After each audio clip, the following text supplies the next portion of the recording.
would you guys qualify this as a live service game? Because I think that's something that a lot of players are excited about today, about being able to constantly go into their favorite games and spend time in there on an ongoing basis. Or is this more of like a traditional release with DLC expansions? It's tricky. It's or are kind you of still unique. working it out? It's kind of new, I would say. It is a live all service. different experience. Yeah. Marvel's Avengers is my biggest, most bitter disappointment of this generation. This cynical, insidious, at best misguided, made by committee garbage fire hasn't just let me down, it's actively enraged me. I didn't want to make a video like this. My intention prior to playing the beta was to ultimately make a standard critique exploring where the game's comic book influences came from, and honestly just use it as an opportunity to gush about my favourite comics, characters, and how Crystal Dynamics have interpreted the source material. Then I played the beta, and my stomach turned to stone, but I braved it. It was still going to be a day one buy for me. Maybe I was missing something. Then I played the finished product, and my skin turned green. Marvel's Avengers isn't just one of the most disappointing ways I can imagine this generation coming to an end, it's an important disappointment. Taking almost all of the worst parts from this decade of games, squashing them together, and grooming superhero fans into thinking this is what you want. I'm excited, I'm looking forward to it. I was excited too, Dame Falcon. But you know it isn't. And if you're not careful, this live service fuckery will be all you're playing next gen. So strap in, because the question you should be asking yourself isn't, how bad is it really? It's, who's to blame for this insulting mess? It's tricky. It's tricky.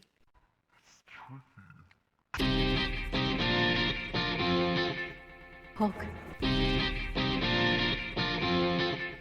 Smash! So before we look at the detail, we'll need to address live services as a whole. We need to uncover why they exist. We need to explore what their mechanical purpose even is, and once that's done, we'll be addressing the beta before plunging into the game for real. So if you don't care about any of that, the timestamps are below for when we take a running jump into A-Day. You still here? Cool, you're the smart ones, because I'll be referencing these arguments later. Every year, my friend and I take one night to watch E3 together. We black out our internet and our Twitter, and we save it all for one night where we binge the conferences back to back with suitable drinking rules. Of course, we couldn't do it this year because of obvious reasons, but the 2019 E3 was an interesting one. It might have been because it was 3 AM and I'd drunk my body weight in beer, but I was hyped at the A-Day footage when we saw it.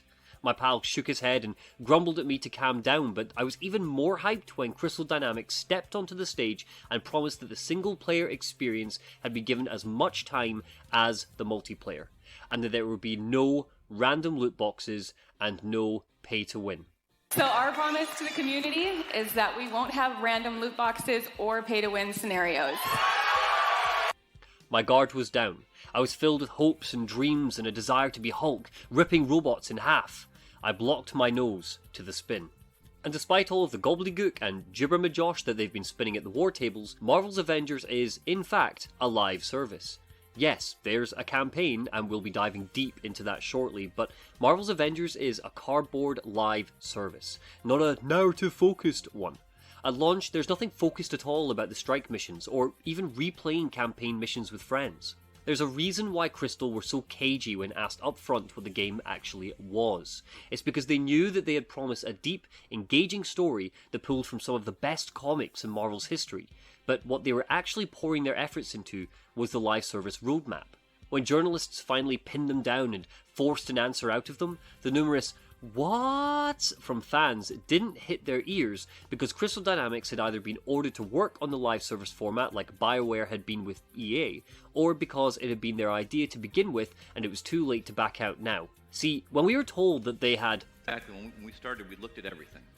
We looked not just at films, we went all the way back. We looked at 60 years of Avengers comics. We looked at cartoons. We looked at statues. We looked at t-shirts. We looked at everything.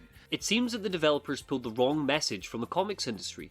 That is, creating stories which never end. And the purpose behind Marvel's Avengers is to do just that. A live service is ultimately a game which you buy for a base price and then is constantly updated with new content, with a lowercase c, to keep you coming back to it. The purpose is to keep a player engaged, but engaged isn't the same as enjoyable or fun.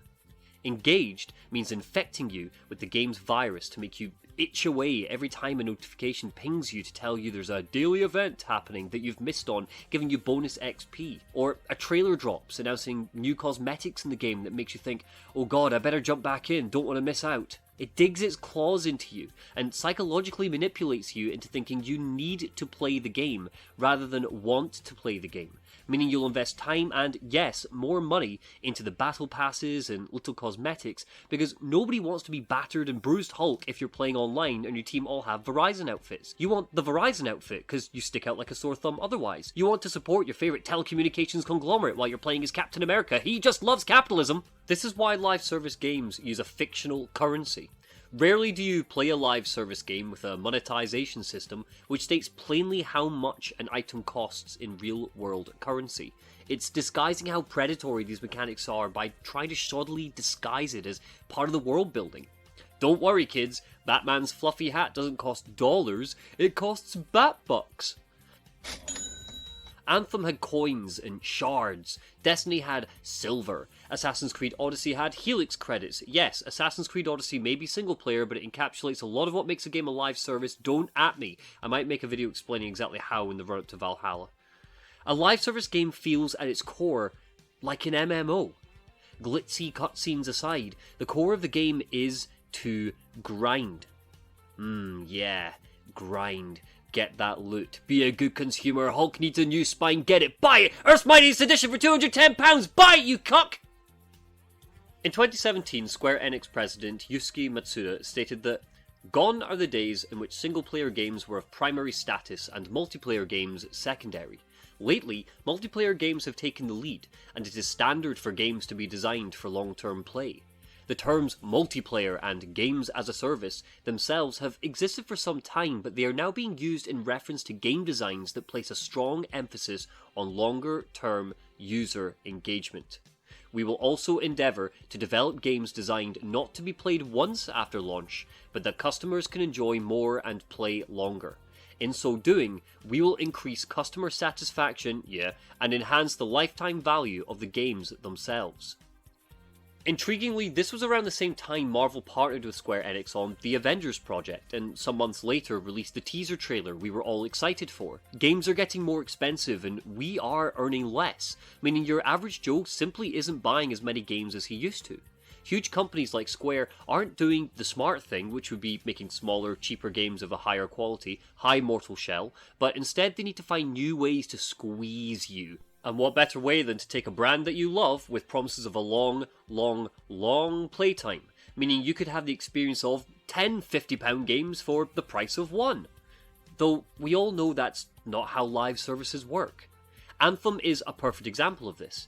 Anthem had a pretty interesting concept for the world, but the gameplay loop was shallow, relying on grinding for new gear, level scaling, and multiplayer to bump up the challenge and force you to desperately try to make your own fun with friends. Despite the fact this leaves uninteresting combat, pretty non-existent level design, and a world devoid of atmosphere. The devs get pinwheeled into working on the gameplay loop instead, to the point where marketing professionals are sometimes brought in to help design a video game, presumably to explore calls to action and colour palettes, all designed to intrinsically steer you towards spending your money. Now, I will be completely transparent here. I love Apex Legends.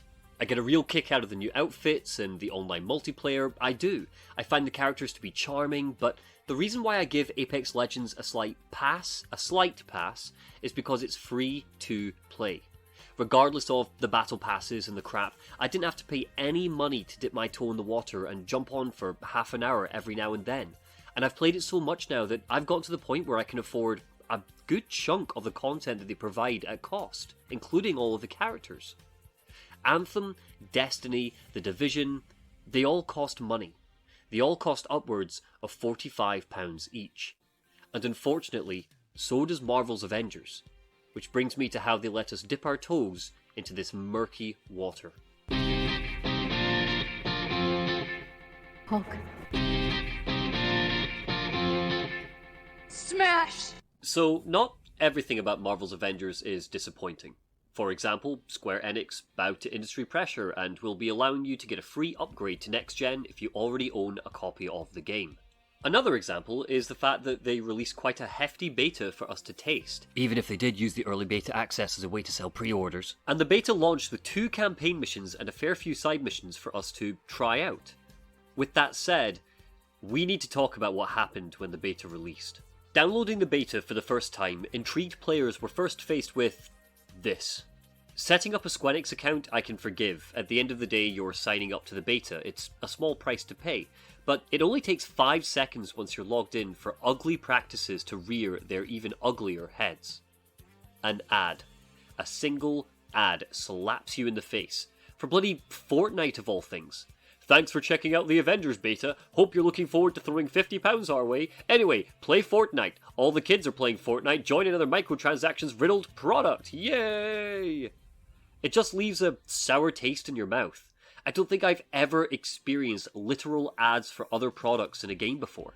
Maybe it's been happening for years and I've been missing it, but blatantly advertising Fortnite in a Marvel Avengers game is sickening. There was a lot more to criticise too, and a lot of it comes down to how cagey Crystal Dynamics were in the run-up to the game. They refused to commit to the live service label. They hammered home the intriguing narrative before us. They plastered Kamala Khan everywhere they could. Look, a new superhero that some of you might not even know. Look, here's MODOK. They tried to sell us a unicorn when we all had a hunch that it was a donkey painted white with an ice cream cone stuck to its head. Yes, a lot of us had preconceived notions of what we wanted from the game. Many, myself included, wanted a focused, narrative experience a la Spider-Man PS4 or the Arkham games, with tight combat and intriguing story. This is Crystal Dynamics, for God's sake. I generally love the experiences they create. They're a supremely talented team. The guy who led the combat development created God of War. You can't blame us for having high expectations of a team that have created some palpable gaming moments. And that's what we were promised. Cast your mind back and remember. Most importantly, this is a story about self-acceptance in the face of adversity, about embracing our individual powers and learning that together we are mighty. Taking to Twitter, people responded to those with extremely valid criticisms of the game, spewing 4 words that they were clinging to. It's just a beta. Take Serene Gamer here, for instance. Skillup's talking about the Gotham Knights reveal from DC Fandom, stating, "It's super weird to me that Arkham Knights is already getting so much hate. From what I can tell, the Avengers game has poisoned the well and made people hostile to RPG-like mechanics in superhero games. But most superhero games have these. It's about how they implement them." Aside from the fact that Skillup misnamed the game, it's Gotham Knights, oopsie, he makes a pretty valid point here. Witnessing the level scaling system firsthand raised both my eyebrows. Enter Serene Gamer, a misguided gentleman with, "Actually, you've had a hand in poisoning both, Ralph. Take some responsibility. You condemned a game before its release of an beta. A beta, my guy." Where to start? The brash use of Skillup's first name, claiming Skillup is poisonous?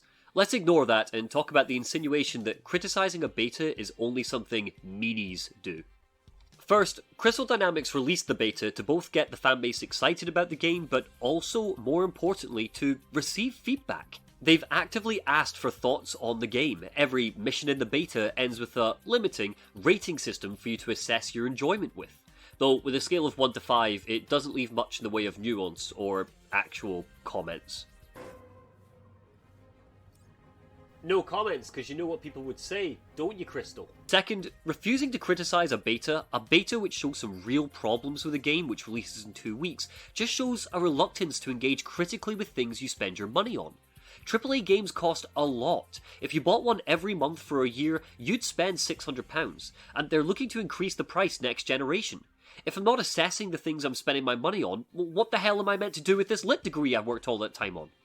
These days, beta is synonymous with demo, a demonstration of the game to come. The devs are working from home right now, so every sensible person knew that what we saw is what we would get. I mean, didn't you learn anything from Destiny? That wizard came from the moon. Fallout 76? Anthem, for Pete's sake? Basically, they're abandoning their big roadmap. They were going to have that roadmap full of exciting acts. This guy had the right idea.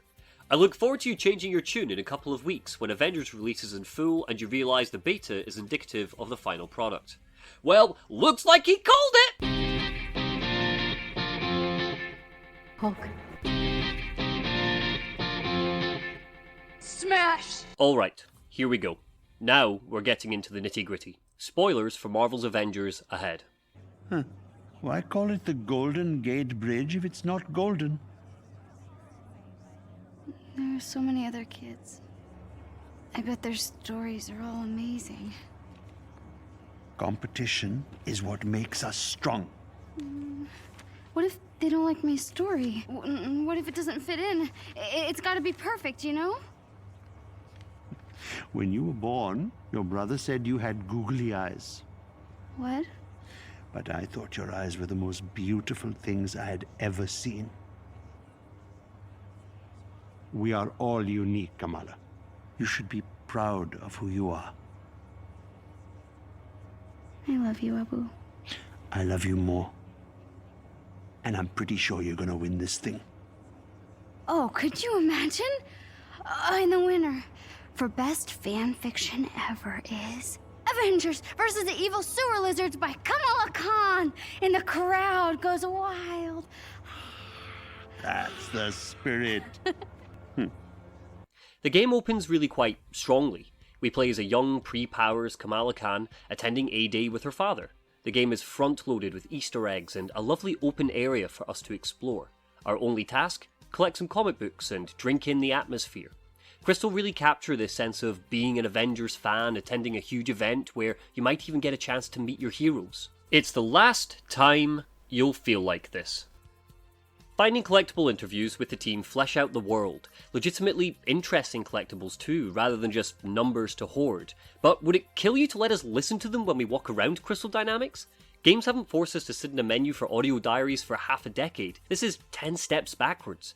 And the fact that this was missed by testers tells me exactly where the developers' priorities lied. Immersion in the story world isn't what mattered. The gameplay loop was. Exploring the convention, we have our first look at two of our villains, George Tarleton and Monica Rappaccini. Tarleton's having a wobbly because he doesn't like the glitz and glamour of A-Day, he just wants to reveal his new clean energy and Monica's calming him down. Bruce Banner appears and gives Monica a wee smooch, solidifying them as an item before Kamala is whisked away. Kamala Khan was an excellent choice to introduce us to the game world. I know many people hated her when they played the beta, but I don't get that. Kamala's great. In theory. Some of the writing is bloody dreadful, but we'll get to those moments. When you finally finish the game, the story isn't about the Avengers, it's about Kamala. She's our window into this world, and that's great. I mean, when you watch a scene like this... You really think that the Avengers read your little story? Get out of here.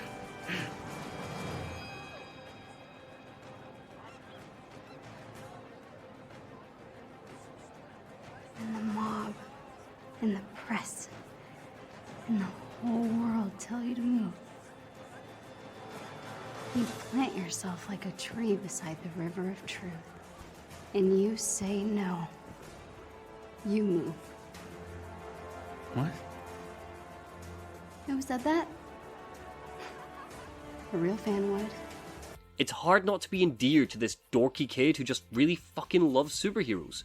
We were all that kid. Hell, don't kid yourself, you still are that kid.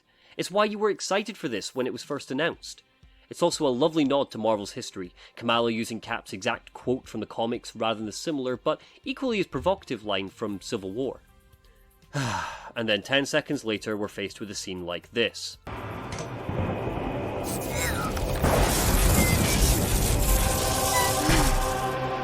So close. I mean, god damn it. Yes, Kamala is pure of heart, but she's not worthy of lifting Mjolnir yet, for God's sake. What are you doing, Crystal Dynamics? If Kamala is already worthy of lifting goddamn Mjolnir at the start of the game, what's her story even about? What room does she have to grow?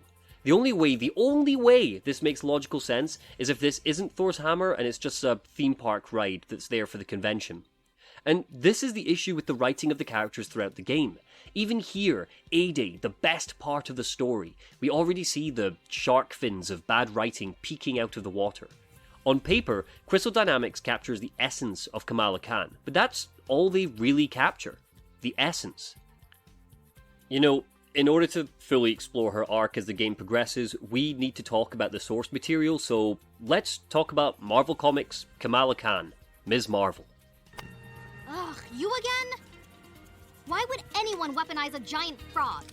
Kamala Khan is an Inhuman, granted her powers after the Avengers had a massive blowout with Thanos, which ended up spewing out a Terrigen mist which gave random members of the public powers.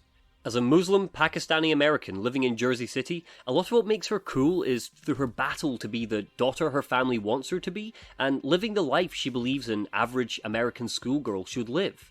She writes silly fan fiction about her favourite superheroes, and her stories basically follow the Spider-Man Homecoming route of juggling school, home life, and being a superhero. She doesn't have stretchy limbs. That's absolutely key to understanding her moveset. Kamala is a polymorph, meaning she can rearrange her molecules to either shrink down tiny or embiggen to a larger size. Most interestingly, she can shapeshift into other people. At the heart of Kamala is her obsession with Captain Marvel. Remember this, we'll come back to it later. When she gets her powers for the first time, it actually transformed her into Captain Marvel for a short period, thematically tying into Kamala wanting to be just like what she believes a typical American high school girl is. A tall, blonde, white force to be reckoned with. It's actually a really dark internal struggle for her to handle at first, and the comics seem to hint that she resented being the colour and religion that she was, and it was through becoming Ms. Marvel that she truly came to her own. The games get that surface level obsessive fangirl sense straight away, but beyond that, it doesn't really do much with Kamala's character.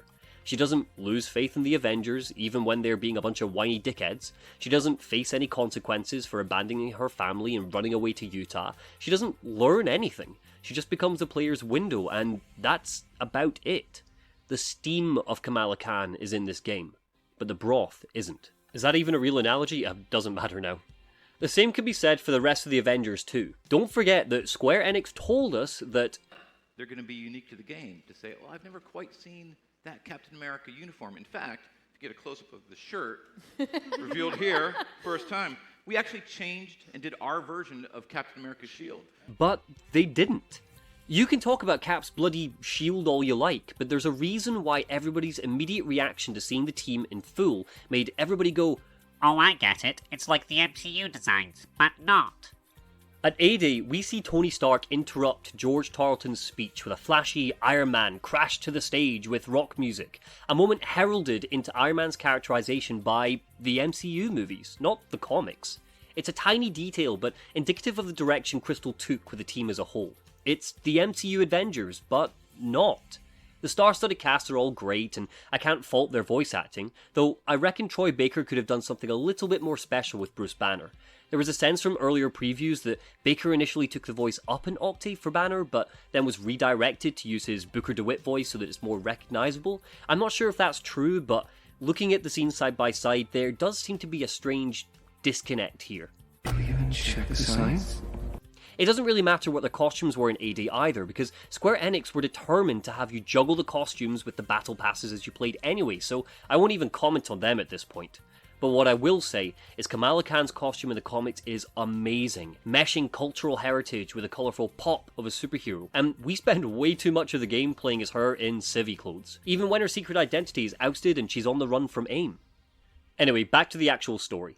So, just like we've all seen 1,000 times by the time the game releases, the Golden Gate Bridge explodes and the game throws us into this fun, simple tutorial sequence which teaches us how the combat works and how each of our main heroes will play. I'm going to do a proper deep dive into the combat later on. It's too early in the game to offer it a fair shake, but what I will say is the camera is obsessed with the Avengers' arses. That is America's ass. It first started bothering me when I was playing as Black Widow, facing off against our first boss, Taskmaster. Taskmaster's a pretty solid boss to start off with. His fight's quite on rails, just like the whole opening sequence, but it works. It makes us feel like we're in a superhero movie. Yeah, I said it. And would you believe that Taskmaster is the best boss of the game? Yup. Though, sweet Jesus, I still don't understand how Taskmaster is meant to be blocking these attacks. Throughout the fight, it continues to tutorialize us, but the combat was so far up Black Widow's ass that I didn't see the takedown option, so just kept punching Taskmaster towards the end of the fight, and kept wondering why the fight hadn't ended yet. This isn't the most egregious example of the camera going nutso, and I'll show you more when we get into combat later, but so much of the game, even here, just feels so rough and unpolished for a £60 title. So Widow takes down Taskmaster, and we all watch as the Chimera blows up and Captain America dies, launching us into our first example of lazy writing 101. 5 years ago, the Avengers paraded dangerous, untested technology causing damage on an unprecedented scale. Our beloved Captain America was killed during the attempted theft of this technology. Thousands of other innocent people died, and many more still bear the scars of what has come to be known as A-Day. Hundreds fell sick, encased in strange cocoons, only to emerge with dangerous, otherworldly powers. With no known cure, the disease has spread across the country, and while both S.H.I.E.L.D. and the Avengers promised to rectify the situation, it was Dr. Banner's testimony that brought about the end of an era. You so-called heroes transformed San Francisco into an infectious, gas-filled quarantine zone. You unleashed disease-powerful beings that wreak havoc throughout our nation. Many still lay dormant, unidentified. So I ask you again, Dr. Banner, do the Avengers pose a danger to society? Yes. Their activities outlawed, the once mighty heroes disbanded. But out of tragedy is born hope. After the government liquidation of Stark Industries, Dr. George Tarleton, himself a victim of A-Day and founder of Advanced Idea Mechanics, thinks science is the solution to our nation's problems.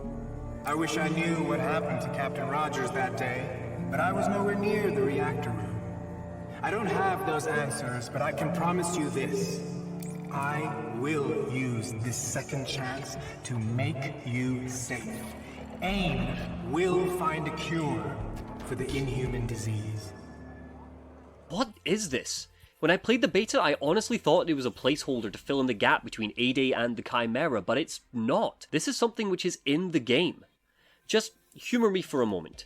Imagine you're playing Arkham Knight. Yup, we're using an Arkham reference. At the start of the game, Jim Gordon briefly fills us in on what happened in the 9 months since the Joker's death from the past game. In about 10 seconds, he tells us that, despite his expectations, crime in Gotham actually fell. That's it. And then we get a decent gameplay section where a cop enters a diner and we witness everything going to hell firsthand. Nuance is used. Crime is so low in Gotham that a guy smoking in the corner is considered a public disturbance worthy of asking a cop to sort out. We're gassed, we gun down a bunch of nightmarish creatures, we witness Scarecrow's terror firsthand. Now imagine it looked something a little more like this. 9 months ago, the Joker died. We expected crime would go up to fill the void, but it didn't. Instead, it got lower. Batman put his fat feet up and had a nice long nap. Then one day, a member of Gotham's finest went into a diner for his usual, bacon and eggs I think. The whole diner was gassed and they tore each other apart. Then Scarecrow went up on the big TV and told us that we had to evacuate Gotham by nightfall. He took over the city. Criminals ran rampant. That brings us to today. Not quite as engaging, is it? We've had our fun with A-Day. Now is where the real game begins. Hulk. Smash! We open up years later with a much older Kamala in her room. The walls are adorned with superhero paraphernalia, and it's revealed to us that AIM, led by George Tarleton, has essentially taken over, using his synthoids as an oppressive security force to hunt down anyone like her who received powers in the A-Day attack. Using her nerd powers, she's able to hack into AIM systems, but it burns her computer, so she needs to run across the rooftops to her superhero headquarters. Again, for some reason, in her civilian clothes. I appreciated seeing Kamala's secret route to her HQ.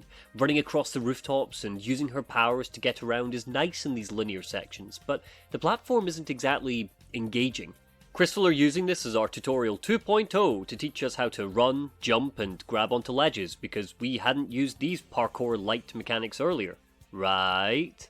Reaching her headquarters, Kamala accesses her laptop and sees that George Tarleton has lied to everyone, and in fact, locked Cap in the reactor room prior to A-Day's big boom. What a dick. Tiny Dancer, great name, pops up as well and tells her to rendezvous at Heroes Park. So, Kamala takes this breather to change into her superhero outfit and, oh no, wait. I know it seems tedious to keep harping on about it, but it really bothered me. It's clearly established that Kamala has been acting undercover as a vigilante for quite a while now since A-Day. So again, I need to ask, why is she running around the rooftops while there are security drones everywhere with her face out for all of us to see? Money, money, money. I loved the design when we entered Heroes Park. Seeing the disheveled statue of the heroes is kind of heartbreaking, especially after we experienced them as young Kamala being so down-to-earth and personable during A-Day. We see flyers and missing persons posters, and as we come across the Captain America statue, we see Kamala's first heroing in the game. Hey, where are you going? Home. Really? We just got here. Hey, want a drink? Yeah, no thanks. What? Are you paying your respects? I'm just taking a shortcut, that's all, fellas. Shortcut. Come on, get out of there. Right. Cool lighter. So you want him back, huh? So they can kill more of us? What? No. No? No? No. What is it then? Hmm? And humans get you going? Come on, fellas. Stupid sympathizer. Stop! Are you okay? Candle Kid's got a girlfriend. Zach, check out her bag. What? What the hell is wrong with you people? I just want to go home, okay, man? What are you doing? My kid brother was there on A-Day. He wrote some dumb stuff about Captain America. It wasn't Cap's fault. It's all their fault. He turned all freakish and purple. And then they took him away. Hey, take it easy. Zach, enough, No, he's dude. dead. Stop! He's dead. I said stop! Give her. She's one of them! Don't let her touch you. We gotta go. Dude, are you okay?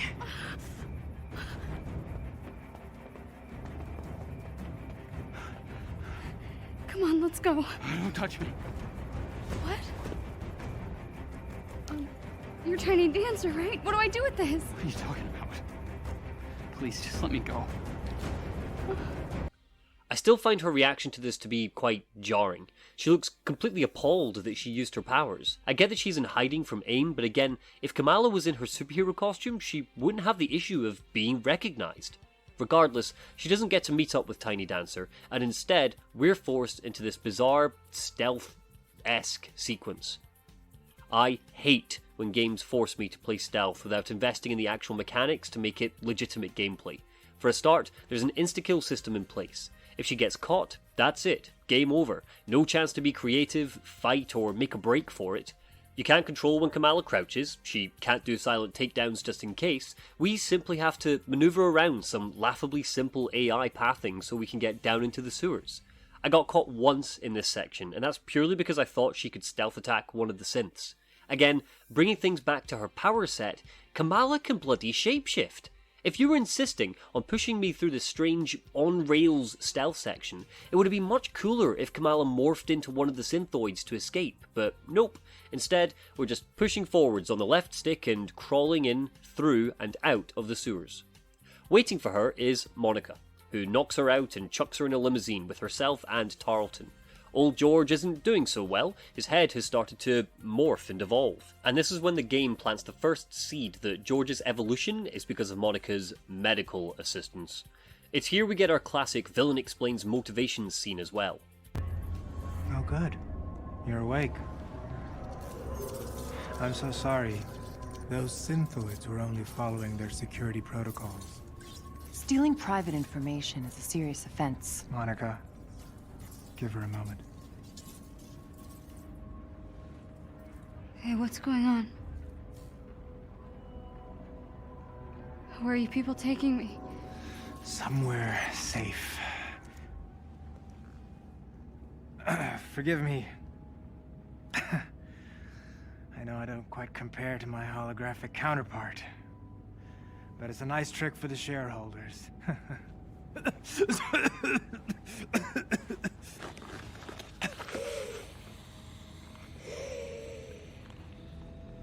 Dr. Tarleton? In the flesh. Why did you hack our servers? I didn't steal anything. Then what were you looking for? The cure, perhaps? Kamala. AIM only wants to free us from being at the mercy of the powerful. Subjectivity. Unlimited power, that's dangerous. It's lethal. A-Day was a prime example. You are lucky to be alive. But with technology, we can right their wrongs. We can give you back your normal life.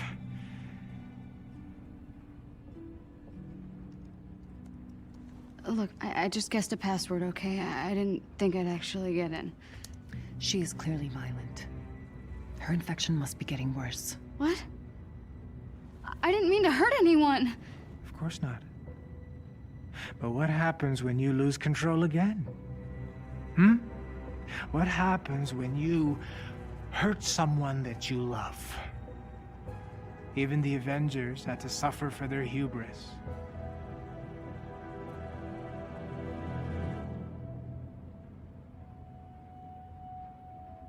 Hey, were you there? I mean, when Cap died. Were you there? Yes. Luckily, Monica found me on the command deck. Her regenerative formula saved my life. Come on, Kamala. Let's do this. Yes? Let AIM help you. It's pretty solid. I especially appreciate the dynamic between Tarleton trying to be smooth and convincing, whilst Monica is belligerent and threatening. Either way, Kamala's having none of it. She smashes out of the car and, realizing AIM now knows her identity, realizes her only option is to head to Utah to find La Resistance. And when you all get shot and cannot carry on, though you die, La Resistance lives on. What follows is another insta-kill sequence in the form of a chase scene. I mean, she's a superhero for crying out loud. And this is where Avengers will constantly slip and fall whenever it tries to create engaging action scenes outside of combat. It's also on rails. There's a reason why everyone's A-Day footage looked exactly the same, and we'll see a similar outcome for all of the early game footage from the campaign here. You will go where the game wants you to go. You will do what the game wants you to do. You will only use your superpowers in this superhero game when the game wants you to. We get a small combat section here, again, still don't feel comfortable talking about the combat just yet, sorry, we'll get to it, where we have Kamala's moveset tutorialized to us. But this is also unnecessary. It's just slowing down the pace of this escape scene. Kamala's moveset will look different to the other Avengers, but the button play will remain exactly the bloody same. There, I just saved you a tutorial message, Crystal. Escaping from this warehouse, she hops on a bus, lies to her family about where she's going, and travels to Utah to find the Resistance, but not before she notices an AIM agent is defending her? I wonder who that could be. Typically, when she arrives in Utah, AIM seems to have beaten her to it. Another quick combat encounter unlocks another of Kamala's movesets, the R1 button. And boy, if you like the game over-explaining every damn system, you're going to have a riot in the next 9 hours it will take to complete the campaign. As we leap over to the Chimera, it's very clear that the platforming really needs some work. Kamala should be the most agile Avenger, and yet she glitches over ledges. The game is determined to tell us, you will only jump where we want you to. If it doesn't have a white scratch, don't even think about it. And even then, these sections aren't particularly well signposted. Typically, white and yellow are our navigation tools in the landscape, but despite the fact the game clearly tells us this at the start, to look out for these colours, you'll regularly find yourself unsure of whether or not you can make a jump, or if you can even climb on top of something. The platform is extremely finicky too. Look at this clip from later.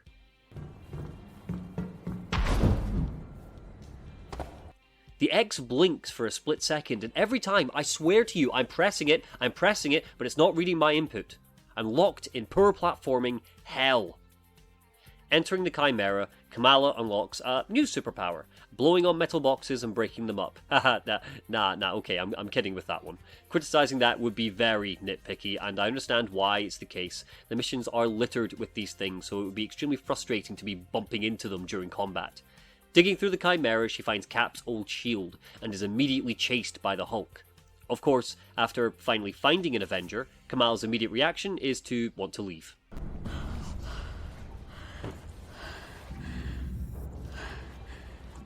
I gotta get out of here. Escaping the Hulk, we've unlocked a skill. Oh great, can't wait to level up. Jesus Christ, will the tutorials never end? I know what leveling up is! Also, Crystal, why are you forcing me to unlock the double barrel punch? Maybe I want whatever this thing is. Why is it forcing me to pick a particular skill? We are 2 hours in! Each hero has an expansive skill tree, with 3 tabs to choose from, just to add to the incessant tabs and menu options and numbers you already have to deal with. And each character has been stripped down of interesting combat mechanics, which again, I'll get to, don't you pressure me, to the point where you have to unlock something as basic as a goddamn uppercut. Again, we are 2 hours into the game. Eventually, Kamala finds a Hulkless Bruce Banner. She fills him in on the situation with Cap, but he refuses to help. I kind of stole something off of AIM's server. Huh? What? Why? Why? I know, okay? I think you should see for yourself.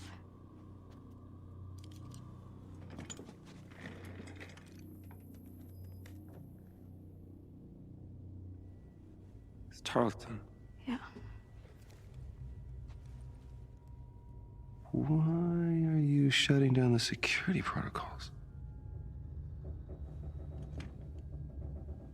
Did he just... Right? That's what I thought. He totally locked Cap in the reactor room and then he tried to jack the Chimera. That's a bit of a stretch. We know the reactor was malfunctioning, so it's possible Cap asked him to shut down the security protocols and then lock the door. No, we've heard the A-Day testimony tons of times. Tarleton and Monica were on the command deck when the explosion happened, and that's why they barely survived. But this proves that Tarleton was nowhere near the command deck when the explosion happened. This proves he was lying. So, where's the rest of it? Got bumped off. The rest of the footage got corrupted. Yeah... Look. What if the Avengers were set up? Okay? Tarleton, AIM, the so-called cure, it's just not lining up. There's something wrong and I can feel it. Don't you?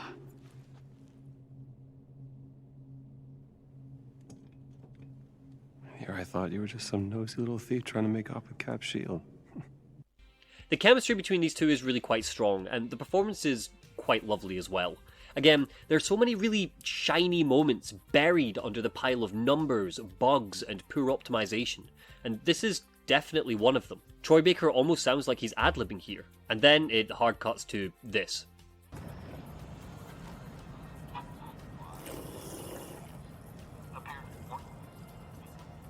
Riveting stuff.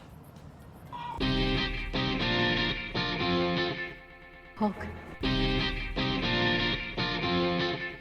Smash! Hulk and Kamala arrive at the AIM lab in a quest to find Jarvis. This is, I'd argue, where the game officially begins, though I know I've said that already.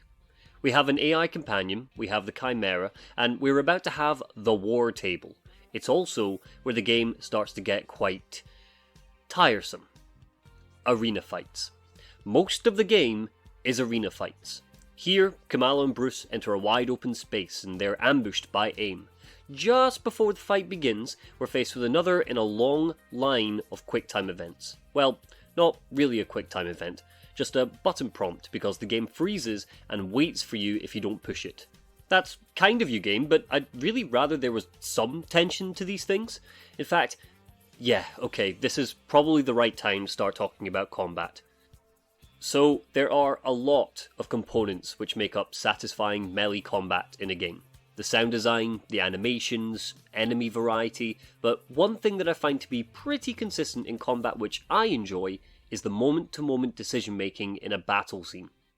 I'm not going to compare Avengers to Spider-Man or even the Batman Arkham series. Honestly, I feel like that would be unfair.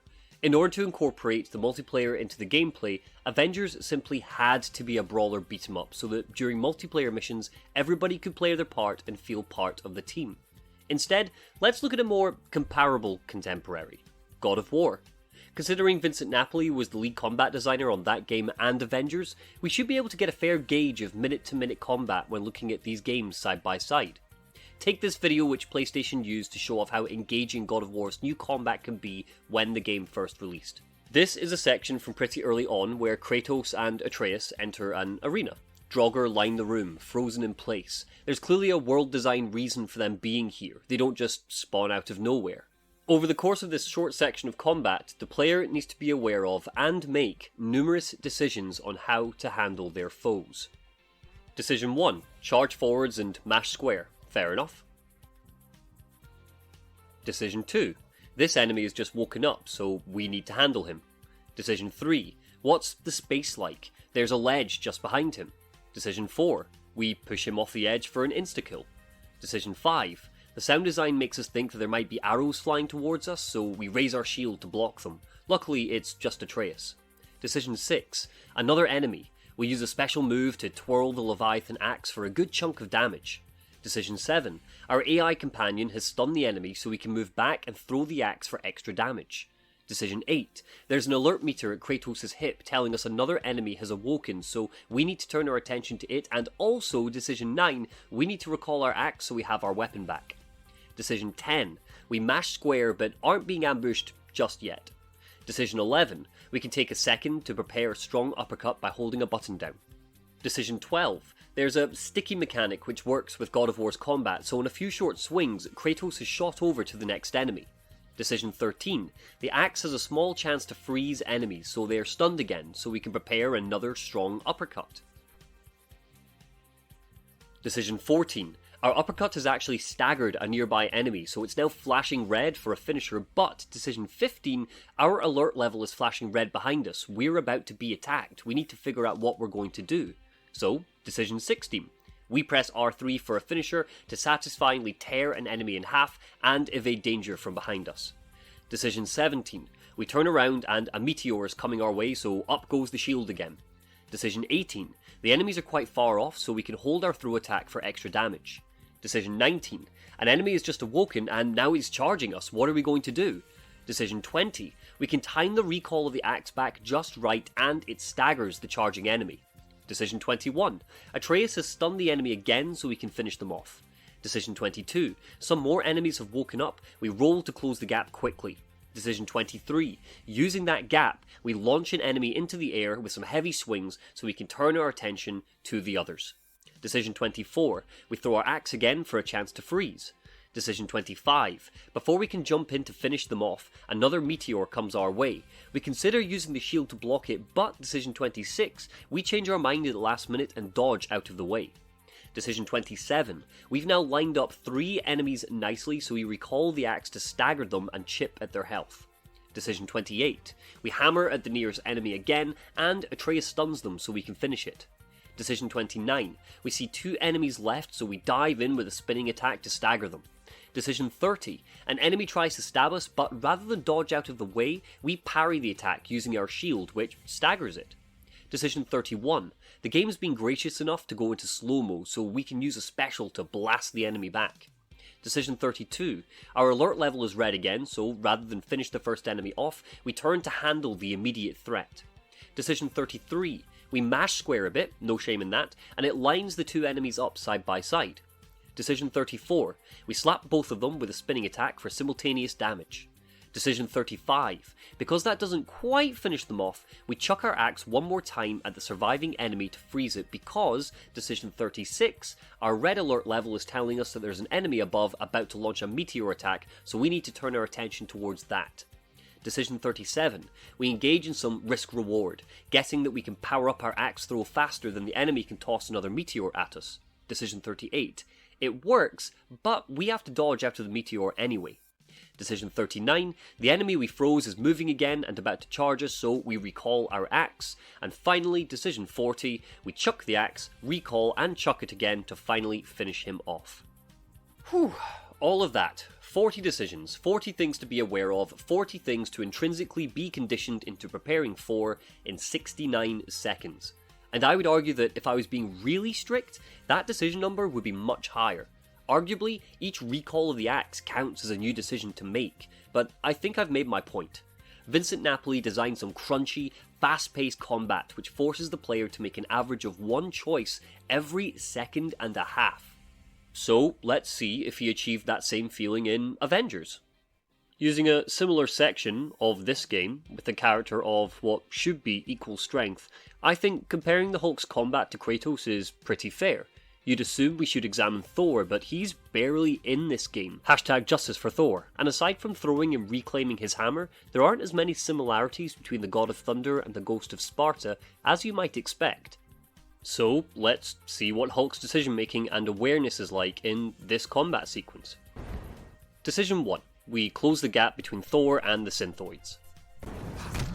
Decision 2. We mash square to take them out with some wide sweeping attacks. No shame in that.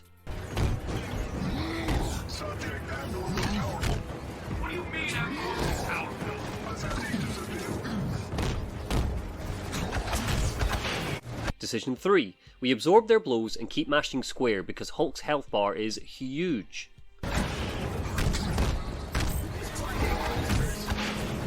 Decision 4. We leap into the air to escape a Synthoid's heavy attack. Decision 5. Some more synths have leaped down from the cliffs above, so we activate our rage mode so our attacks deal extra damage. Decision 6. We mash square again, the game's zapping system closes the gap for us.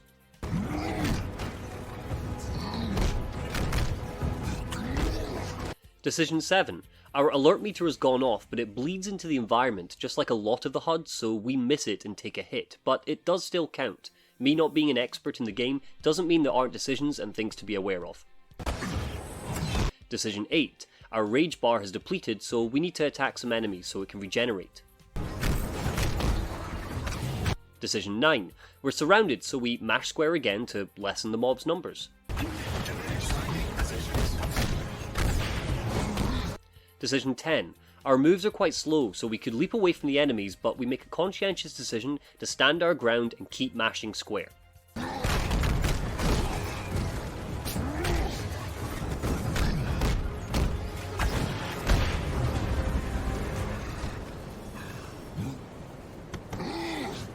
This is bad. Crap! Surrender quietly. You have been warned.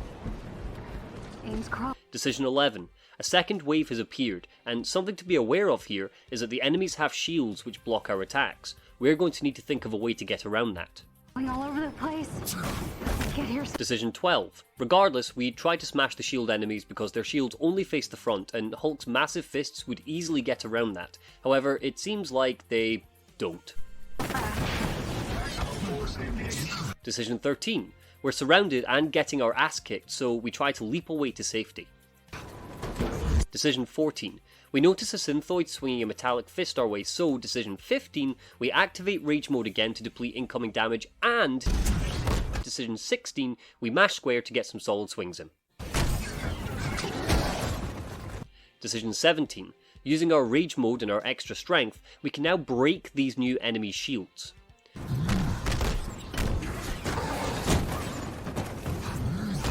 Decision 18. We continue to mash square, and with the help of the zapping system, we clean these enemies out.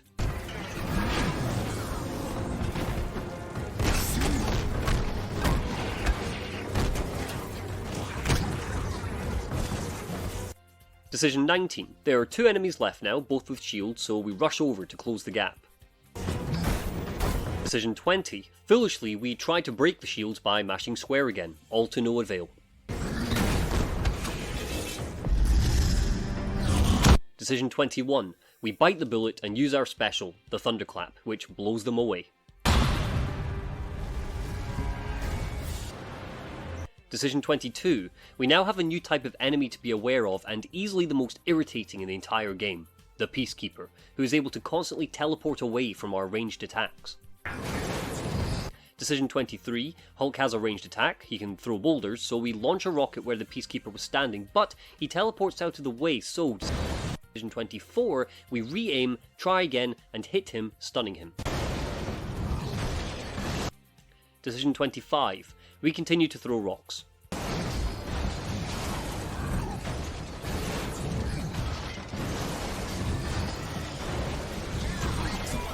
Decision 26. More ground enemies have appeared, so we have to contend with them and be aware of them. Decision 27. We activate another special to rush through the enemies, thinning their numbers.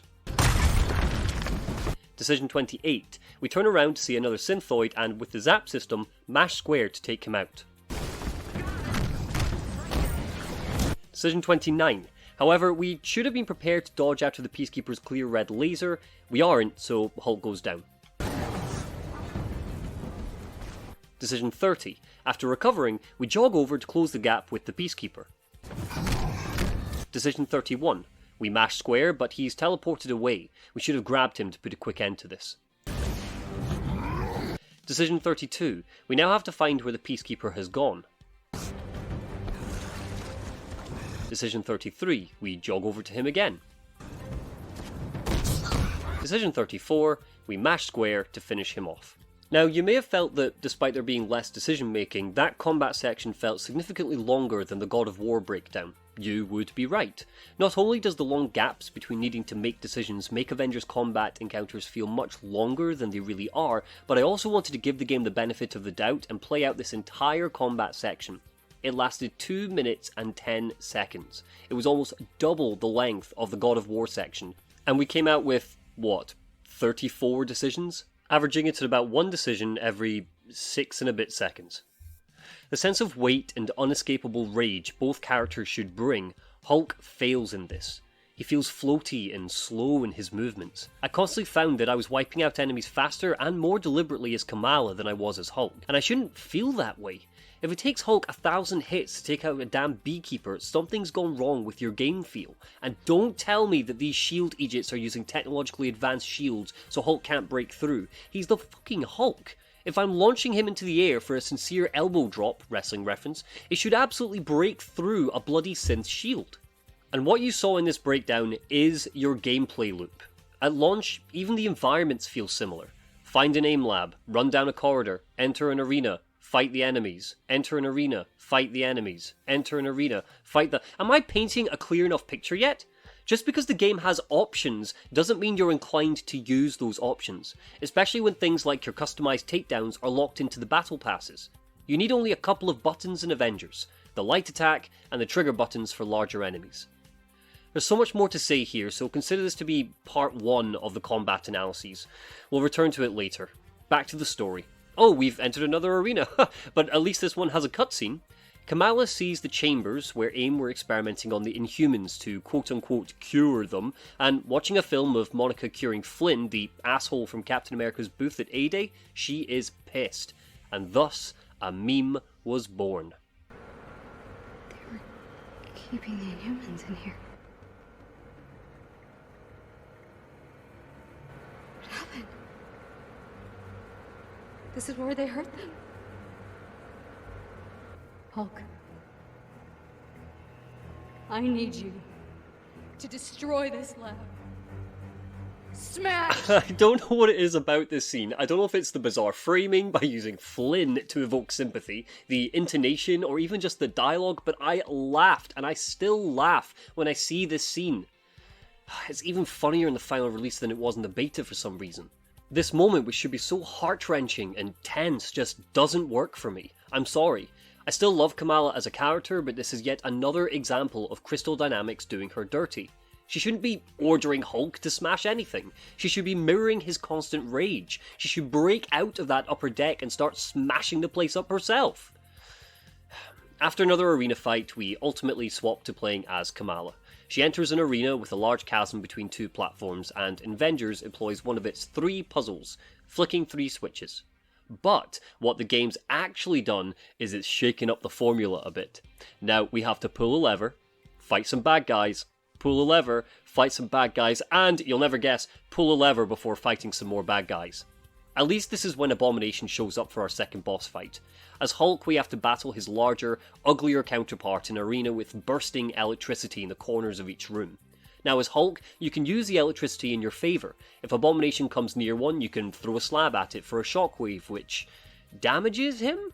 This is the biggest problem with the Abomination fight. See, the electricity actually seems to hurt you more than it does Abomination. If you wander into the same postcode as these big blue balls, you'll get stunned, leaving you open for an abominable smackdown. Don't forget that you're already fighting with the camera because it's swooped up Hulk's arse, meaning you're struggling to be aware of your surroundings. It's not a great boss fight. Surprisingly, I preferred the Taskmaster battle, and again, that was meant to be the tutorial boss. But then it's probably because I also hate playing as the Incredible Floater, and actually really enjoy my time playing as Black Widow. Once we smash into a second room, Hulk takes Abomination down.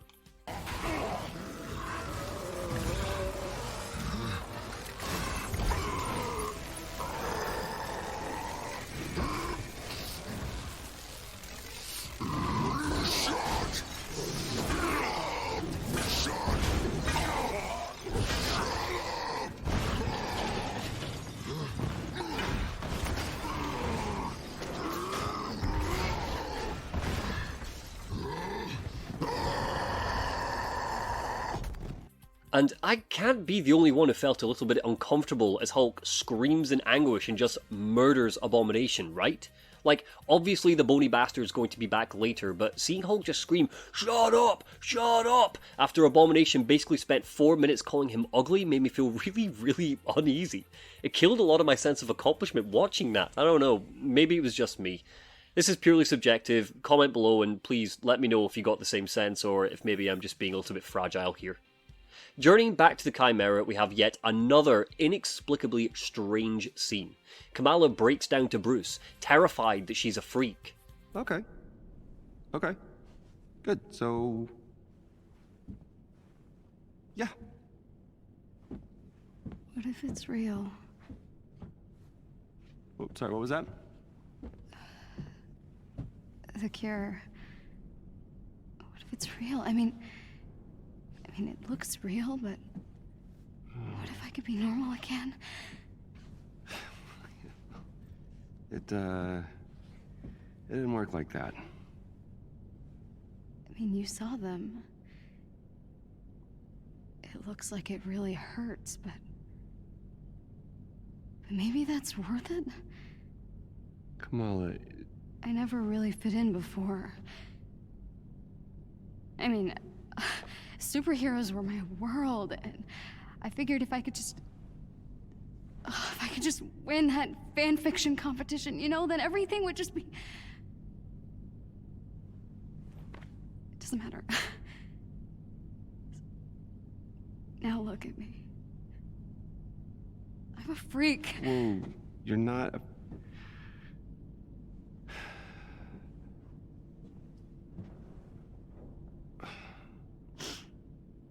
What you did back there. Hey. What you did back there took a lot of guts. Stupid. But it still took guts.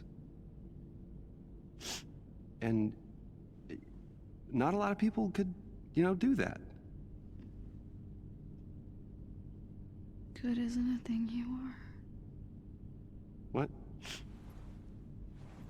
It's nothing. Thank you. This room is really great. Okay. Or it will be. I mean, okay. Look at it.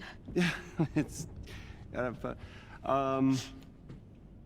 Good. Yeah, thanks. Okay, I'll go do other things. Okay. All right. And I'm sorry. Kamala, I get you're a teenager, so your emotional intelligence isn't 100%, but you do realize who you're talking to, right? You're ranting to Bruce Banner.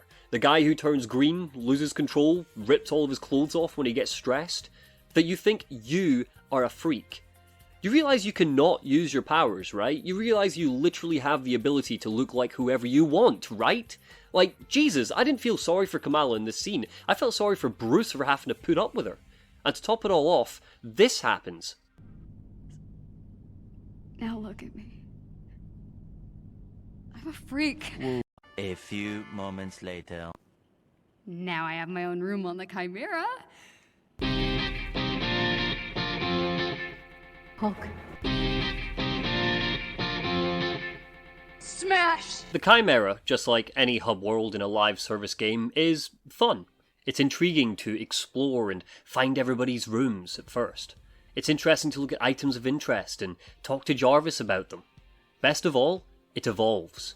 Watching the Chimera change from this disheveled husk of a headquarters back to the living, breathing Avengers space is supremely satisfying as the game goes on. I legitimately believe this will be the best thing to come out of the game's live service fiasco. Watching new characters like Hawkeye or Captain Marvel join the team and take up residence will be really quite refreshing to see. And on that note, the game raises an interesting question. Who had Kamala's room before her? Well, it's never answered. It would have been lovely if towards the end of the story, or in some of the quiet moments, it was revealed to Kamala that she was, in fact, now living in Carol Danvers' old room. Bruce could have commented that he liked what she'd done with the place, and Kamala could have smiled and said something like, "Yeah, it was kind of scary when I realised it used to be Captain Marvel's room." And Bruce could have put his hand on her shoulder and say, "But it's all you now." We don't get that. Marvel's Avengers doesn't even sniff at Kamala's desire to live up to the Miss Marvel moniker of the past. Carol Danvers is only referenced once. As you walk around the Chimera, you'll get regular news updates from Phil Sheldon, now sporting the world's worst eye patch after the A-Day attack. As you progress, he'll report on your adventures with an anti-Avengers spin, and sweet Jesus, speaking of characters which the game ruins, let's talk about Phil. Aren't you concerned that your helicarrier's reactor might be incapable of containing this Terrigen? We know nothing of... We wouldn't be moving forward if this wasn't completely safe. The Chimera delivers the safety and protection of the Avengers and S.H.I.E.L.D. combined. Thank you. Bruno's never gonna believe this. Whoa, hey kid, be careful. Oh. Okay. Phil Sheldon came from the 5-issue limited series Marvels, written in 1994. This series is one of the Avengers' direct influences, constantly cited by the developers. The idea of being disillusioned with superheroes is an interesting angle and was really quite brave for a 1990s comic. Ironic then that Marvel's Avengers has had that effect on me. We track Sheldon as a photojournalist in the early 1940s right through to the 1980s in the comics, referencing huge moments in the Marvel universe, starting off with the golden age of comics with the likes of the Human Torch first appearing, where in a battle with Namor, Phil loses his eye. Sheldon documents a civilian's view of the battles and tragedies which our heroes face, from the marriage of Mr. Fantastic and Susan Storm right through to the X-Men being hunted down by the Sentinels, and we see how easily he can be twisted into fearing the very beings he once admired. He even refuses to have children because he thinks the world is simply too terrifying to raise a kid in. Sound familiar? Phil in the comics is a wee legend. When New York City turns against Spider-Man, he stays optimistic and goes on a mission to clear Spidey's name in the death of Captain Stacy. It isn't until he witnesses the death of Gwen Stacy firsthand, capturing the moment her back breaks on camera, that Phil understandably loses his faith in superheroes. Avengers sets Phil up well in the first half of the game, but it goes absolutely nowhere. Sheldon's a dickhead here, and because we only see him when he's in front of the camera, he comes across as a Rupert Murdoch-esque Sun reporter, just spewing hate rather than an empathetic guy who learns his lesson, like in the comics when he discovers his daughters have been looking after a mutant refugee during the time of the Sentinels. Sheldon doesn't grow, despite Crystal really pushing him as one of the game's most important side characters. Even when AIM clearly turn against the people and the Avengers rush in to save the day, even when Thor literally saves his life, he doesn't change his mind. He's just here to spout exposition at us. Unfortunately, it's also in this next section that I started to notice the kinks as well in the game's production. We contact Maria Hill, who tells us she has a lead on Nick Fury, so naturally we follow her lead and embark onto a vaguely termed snowy tundra to look for him. This is clearly just another tutorial into how strike missions and multiplayer will work. We land in this open space and our job is quite simple. Find the shield vault. And yeesh, for some reason this is where the pop-ins and low-res textures emerge as well. Just watch some of the snowy combat you're seeing on screen. There's simply too much going on for the frame rate to keep up, and this is not a rare occasion. Often your game will start chugging when so many enemies are on screen, struggling to process the convoluted systems the game's trying to juggle at once. Jogging along, we enter some arenas and fight some... There's a chest with special resources close to your location. There is a chest with gear close by. Look for a chest with gear nearby. There's a chest with special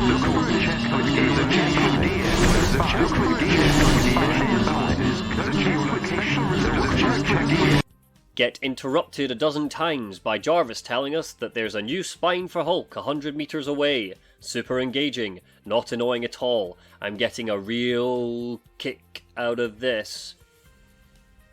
Finally, we stumble across Nick Fury's vault. If you're hearing this, then the worst has happened. I'm gone, and that means I need you now more than ever. I always knew S.H.I.E.L.D. might fall, so I made sure it could also rise again. These are the S.H.I.E.L.D. protocols. S.H.I.E.L.D. was built to protect the world. In times like this, when it all seems hopeless, that's when we've got to stand strong. So I need a favor. Deliver these protocols to any remaining sub-director. They'll give S.H.I.E.L.D. what they need to rebuild. Good luck, Avengers. Fury out. So, Nick basically tells the Avengers that they'll need to grind for loot in their spare time, which was useful information because it's now officially unlocked the strike missions for us to follow, and if this is the narrative-focused multiplayer which Crystal Dynamics was promising, well, do I even need to say anything about this? I will, but let's save it for later when I actually talk about the live service systems in their entirety. Back to the Chimera, we're introduced to the Harm Room, basically a fun challenge room for us to experiment with the heroes we collect along the way. This is nice. I mean, I appreciate this. This could be a lot of— oh god, why? Another goddamn tutorial? Are you kidding me? Oh look, it's trying to teach me dodge mechanics and shield bashing and all sorts of other guff, but we've already proven that I don't need to do any of these because combat is so chaotic that you just smash square. Hulk. Smash! So Kamala and Bruce journey out to Tony Stark's old house, which I'm sure you'll be surprised to know is also in the middle of the desert because Square Enix had lots of desert assets from the strike missions and had to reuse them somewhere. As Kamala runs through a short platforming section, I'm immediately reminded of Dragon Ball Z's Canyon battles. Remember Dragon Ball Z? Now look, I love Dragon Ball, but the first half of that show is painted against the backdrop of what I lovingly termed canyon battles, because the creators of the show had a really small budget at the time and had to put all of their resources into the martial arts. I can't help but feel that this is what happened here as well. So much of the first half of Avengers takes place in deserts and factories, and while I can forgive it for now, it becomes so draining later on. Marching up to the house, we find Tony living in a caravan in his own front yard. This is funny and quirky, but why? Why is he living in a caravan when his ancestral home is 10 feet away? Has he lived like this for 5 years? I get he lost his company to Tarleton after A-Day, but it doesn't mean he would have been left homeless for goodness sake. And again, he isn't even homeless. I can see his home! Is the caravan just here for the purposes of the joke? Haha, Tony's so zany, living in his front yard when his house is right there. Maybe there's a collectible that explains it, but who cares? The writers clearly don't, so why should we? It appears so. Tony? Hey, Bruce. Long night? Ooh, long 5 years. At least it's quiet. It was. Hey, back off! Hi, I'm sorry. Who are you? Kamala? Well, Kamala, your Emeraldite friend here is kind of on my shit list.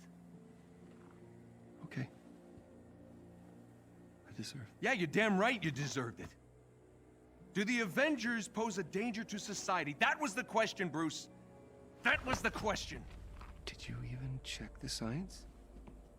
Did you check It was a the heist, science? Bruce. No. We were outsmarted. No. The Terrigen reactor was unstable, and you knew that, and you still paraded it before the entire world. So what? We just give up? We didn't give up, Tony. We failed. At least I can admit that. No, we failed him. We failed him.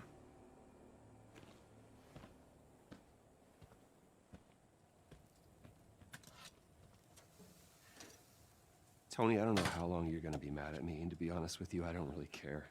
Take as long as you want. But the kid isn't human. We did this. And she needs your help. I can't.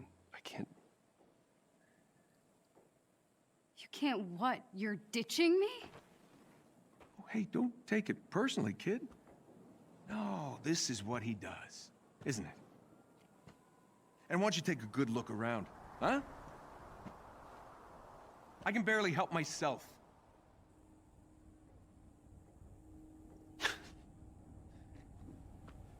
This was a mistake. Now we agree on something. So you're both just gonna walk away? The Avengers were set up. Cap was murdered. You think I don't know that? Huh? I've replayed that day in my head 1,000 times. The Avengers take the fall despite saving the day, and that bastard Tarleton walks away smelling like a rose. And guess what? Guess what? No one cares. No one cares. The world needed someone to blame, and he gave them their scapegoat. So, unless you have some kind of astounding proof, I suggest you both get off my land. What is that? Proof. To be honest, this whole scene is really quite great. Stark's bitterness and anger at one of his closest friends bleeds into this scene, and it's nice to see Bruce finally finding his spine. Maybe some of the gear we found in our travels had a courage stat boost or something. They're interrupted by Tarleton, who crashes the party by summoning some drones for us to fight. The section where Tony's frantically rushing through his house to gather pieces of the Iron Man armor is great. Well, maybe frantically is the wrong word. A lot of the tension is killed by picking up chests of loot around his house. Gotta get that loot! Defeating Tarleton's waves of enemies, we cut to the villains, where it's clear our big bad has gone full MODOK, with the creepy inflated head. He even intimidates Abomination with this weird villain monologue. You no longer make the rules. He does. When I was young, I found an orphaned wolf cub in the forest behind our farm. What? Dad said it was too dangerous. He told me to get rid of it. I fed that cub. I named him. I watched him play with my beloved dog, Darwin. You're wasting my time. I felt if I could instill rules, the proper boundaries, I could harness the raw power of that beast. Have you done rambling? Almost. A few months later on me, snarling, frothing at the mouth, Darwin bought me a few precious moments to call for help. My dad shot the wolf, but it was too late. Darwin had been torn to pieces. George. We need him.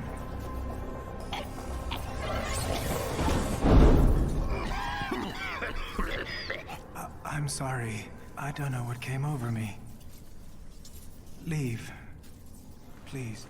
So I'm guessing in this scene Abomination is the wolf? Fox? I don't know. I do actually appreciate this cutaway though.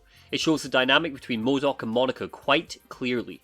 MODOK is clearly still terrified of superhumans despite evolving into one himself, and he's becoming more codependent on Monica.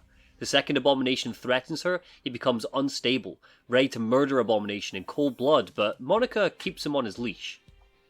However, when we cut back to the Chimera, the writing takes an odd tumble because, despite smacking him earlier, Tony and Bruce seem to be the best of friends. It's a shame we don't see the act of reconciliation between the two of them, falling into that superhero trope of, meh, we fought some bad guys together, so I guess we're pals now. A cheeky bro hug honestly wouldn't have gone amiss here. However, the scene where Tony and Kamala discuss her costume does make up for it. Whoa. Hey! Sorry? You should have knocked. I was trying. I was knocking fist. Jarvis, help me out here. It appears the locking mechanisms on some of the Chimera's crew quarters have not been enabled. There you have it. I will fix that. Please do. I'm gonna meet up on the command deck about 10 minutes. You should come. I know, I look ridiculous. Yeah, of course you do. Man. No. We all do. It's part of the job. Have you seen Thor's outfit? Flowing robe, Vegas shoulder pads. I mean, pretty ridiculous. I am digging this, Oh, it's a burkini. My mom bought it for me. Muslim ladies like to wear it for sports and stuff. That's great. Alright, I'm just gonna change. Wait. The outfit is all about attitude. You gotta wear it like you mean it. Show me what you got. Come on, you can do better than that. Yeah, now we're talking. All right. You know what? Maybe I can help you with some upgrades for that. Gear's already spinning. Really? Yeah. Oh, and if Bruce says anything, just remind him that all he wears are super stretchy shorts. Tony wants to get the Chimera in the air and get himself a proper suit, so he heads out into Utah Badlands in search of parts. Except, I pre-ordered the game, so I already have a proper suit for him to wear. I might need a new suit. Where can I find parts to repair the fabrication? What are you talking about? I have a suit to wear. It's right here. For fuck's sake. See what I mean about how the cosmetics affect the situation at hand? It literally kills the immersion of these plot points. By spending extra money on the Iron Will suit, Tony's entire mission of going to find more parts is rendered useless. Speaking of killing immersion, Tony Stark, billionaire, playboy, philanthropist, stealing gear and loot from the enemy just undermines his characterization. You could argue that the Iron Will suit is actually Stark's Mark I, its design is based off of the original suit, but if you have to rationalize this with yourself, the game's already failing. Surely he could just take apart that suit and use those parts. Anyway, Tony flies through another AIM facility, because of course he does, and there's this awkward moment where he asks Jarvis to blast some rock and roll so he can soar against the clock, headbanging, but the audio's a total mess here, so it just sounds like noise. What should have been a really cool moment a la the movies is overshadowed by bullets, the repulsors, and the wind. Just listen to this. And play something fast.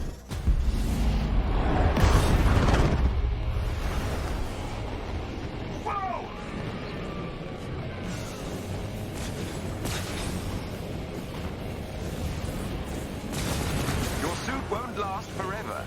And let's talk about Iron Man's combat. He's by far the weakest Avenger with the lowest damage per second. His moves feel laborious, and it takes the best part of 5 or 6 basic attacks to take down a standard synthoid of equal level to yourself. The flying is pretty solid once you're in the air, but actually getting into the air when surrounded by enemies is simply too slow. There isn't a simple button press to launch Tony up, meaning he doesn't feel as agile or acrobatic as he ought to. You have to double tap X to hover, and then L3 to start flying away, meaning if you need a breather from the onslaught of enemies, you're going to expose yourself to 3 or 4 free hits before you can even escape. However, to add insult to injury, using the Hulkbuster armor makes you feel way more powerful than Hulk. How the Hulkbuster plays is how the Hulk should have played all the time. It's weighty, and the sound design gives each smack a suitable boom.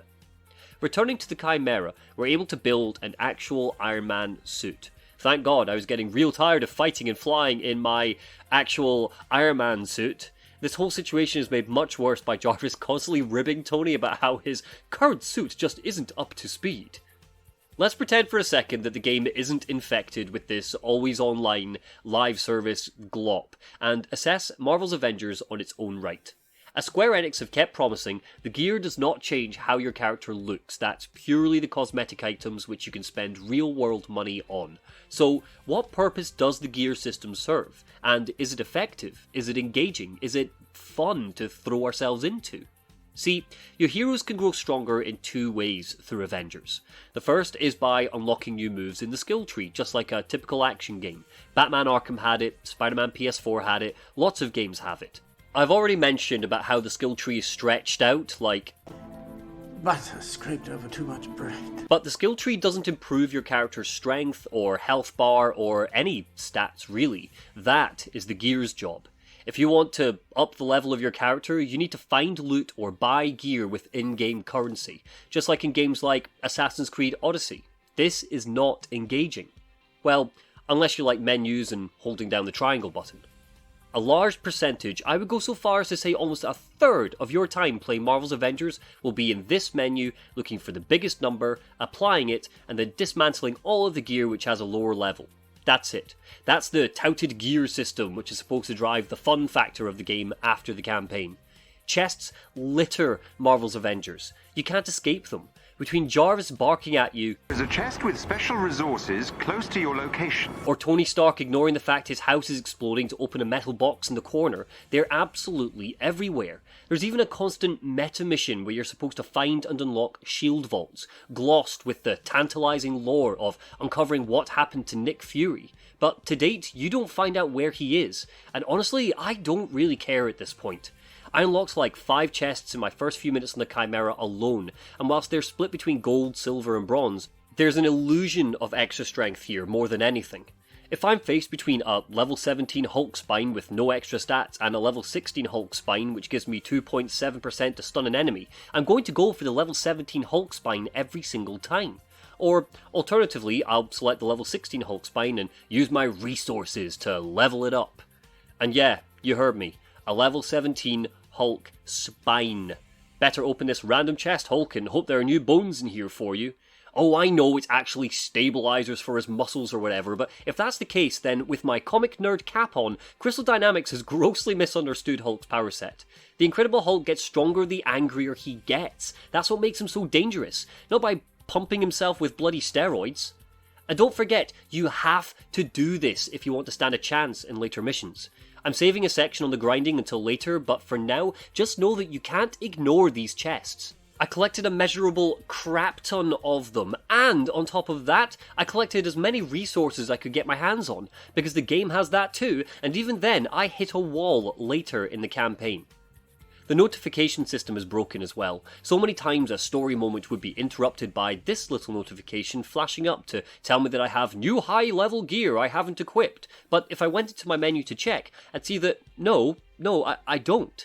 I'm wearing all of my high level gear. Hulk's got his level 22 ribcage on. The gear system and the loot cycle are not optional in Marvel's Avengers. So every time we get a sweet character moment like Tony teaching Kamala her superhero pose, or a half-decent bit of gameplay like facing off against Taskmaster, the game loses all of that good feeling because of the loot grind destroying the pace of the story and the brief moments of enjoyment you can get out of the gameplay.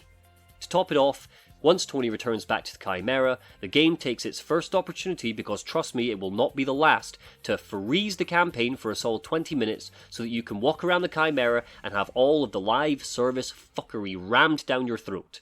First, we've got the gear repository and the fabric creator machine thing, both which come with tutorials.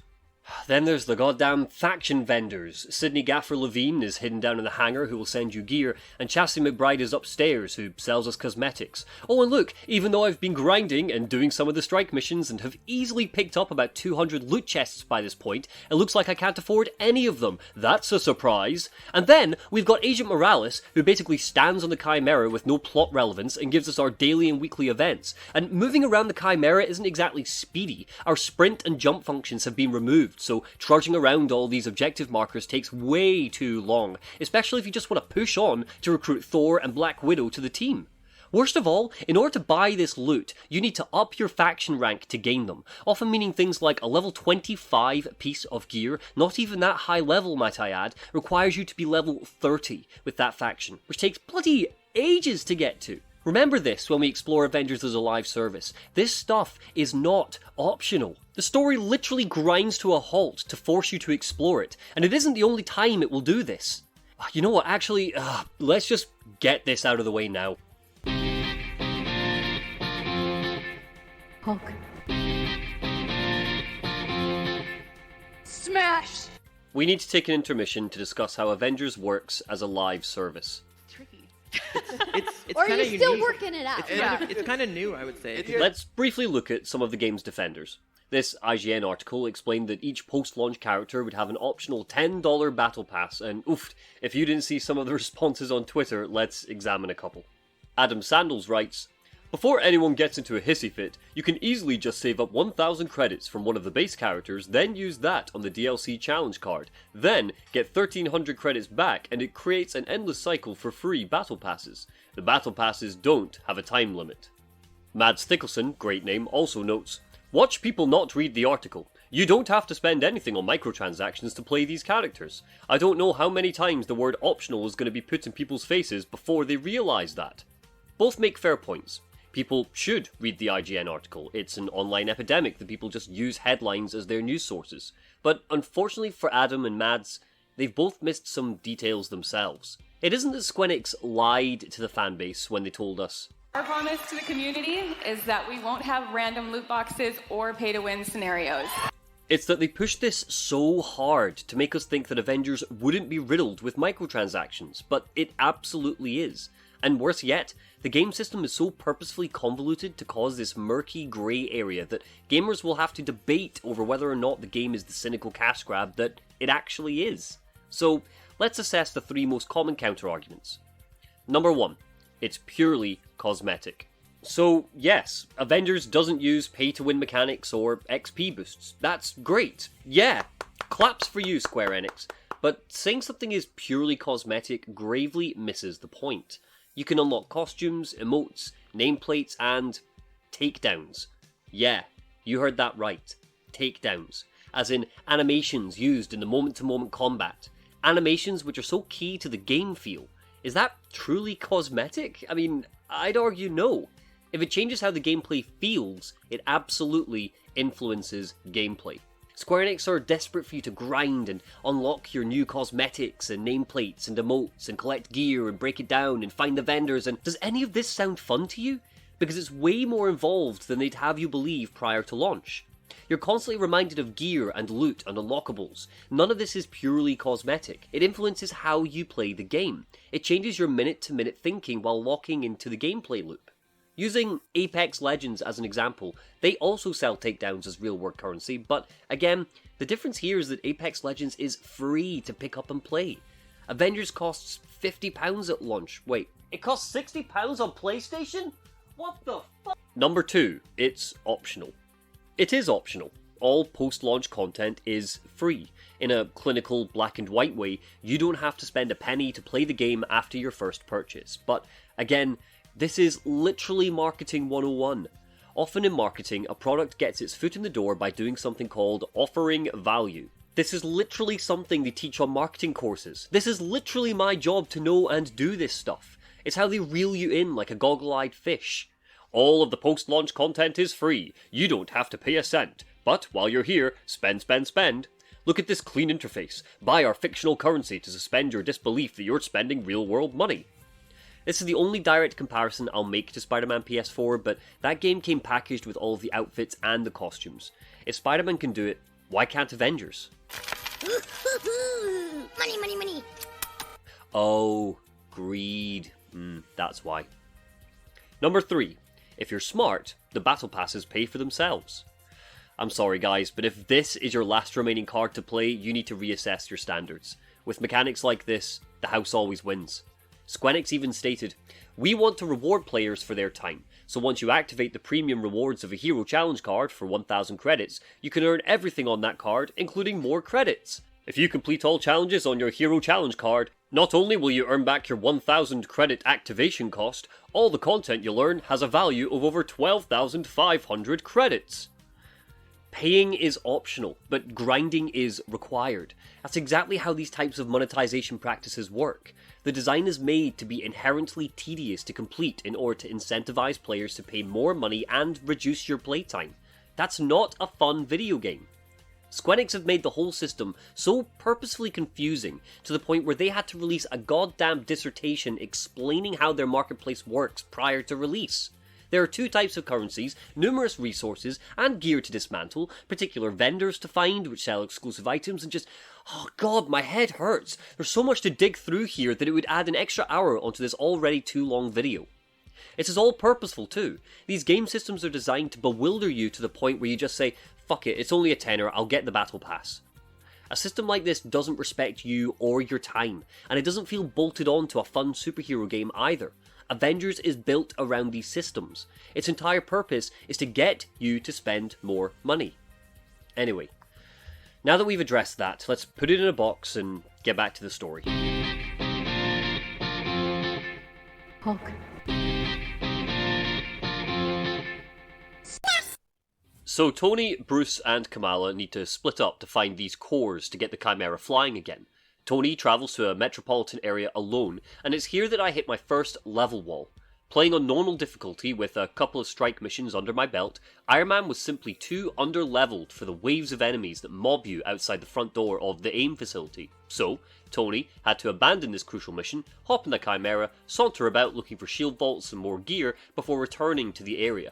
And even then, I was so frustrated with the game halting my progress, even though I'd played the extra content like it wanted me to, that I just lowered the difficulty for this section. This is all intentional, don't forget. Square Enix wants you to grind, but the content at launch is so sparse that I had to replay some old missions just so Tony was strong enough to fight off some turrets and standard enemy synthoids. Pushing inside, Tony disables the arc reactor and stops it from blowing up the city, having a moment where he takes responsibility for having created the technology in the first place. And I have to ask, was this really the moment for that growth? So, Tony Stark didn't learn his lesson after being Iron Man for what? A decade, and seeing his technology used for a terrorist attack which turned a major US city into a quarantine zone? I get he's meant to be stubborn and belligerent, but this is taking the piss. It's clearly supposed to be a major character moment for him as well, and the way it's framed, hurried along in the scene, makes it seem like the game has this speck of self-reflection because it realised it had to, rather than looking to do anything with it. Cut away to Kamala and Bruce, who are in another desert area. They enter an arena, fight some enemies, and share another heart-to-heart about being freaks. Am I alone? What? Where are all the other Inhumans? Why aren't they fighting back? I've seen the resistance symbols. I've heard rumors of a rebellion, but still nothing.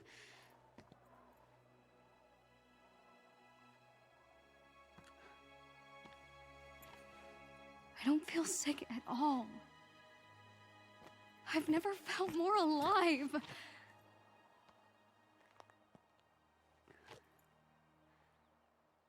What if I'm wrong?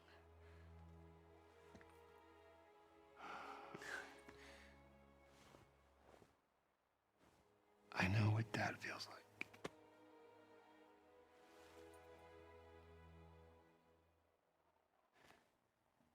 These powers are a part of us. And all I do know, it's a lot better if you just embrace that.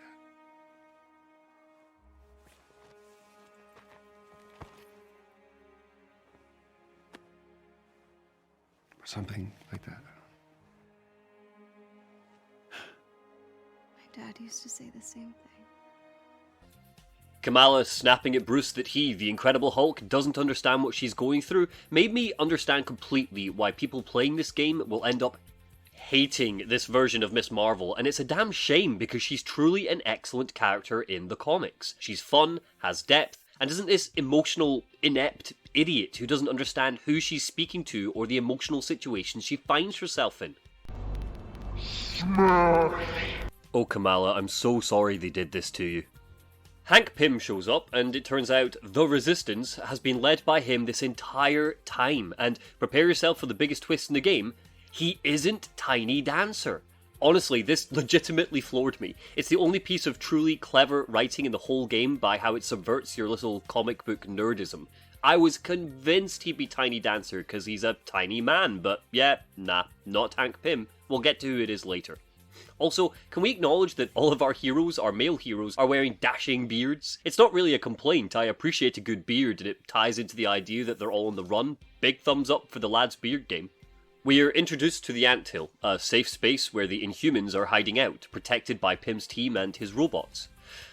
I really appreciate that Pym is still designing robots. See, in the comics, it's Ant-Man, not Stark, who designs Ultron and has a fascination with AI.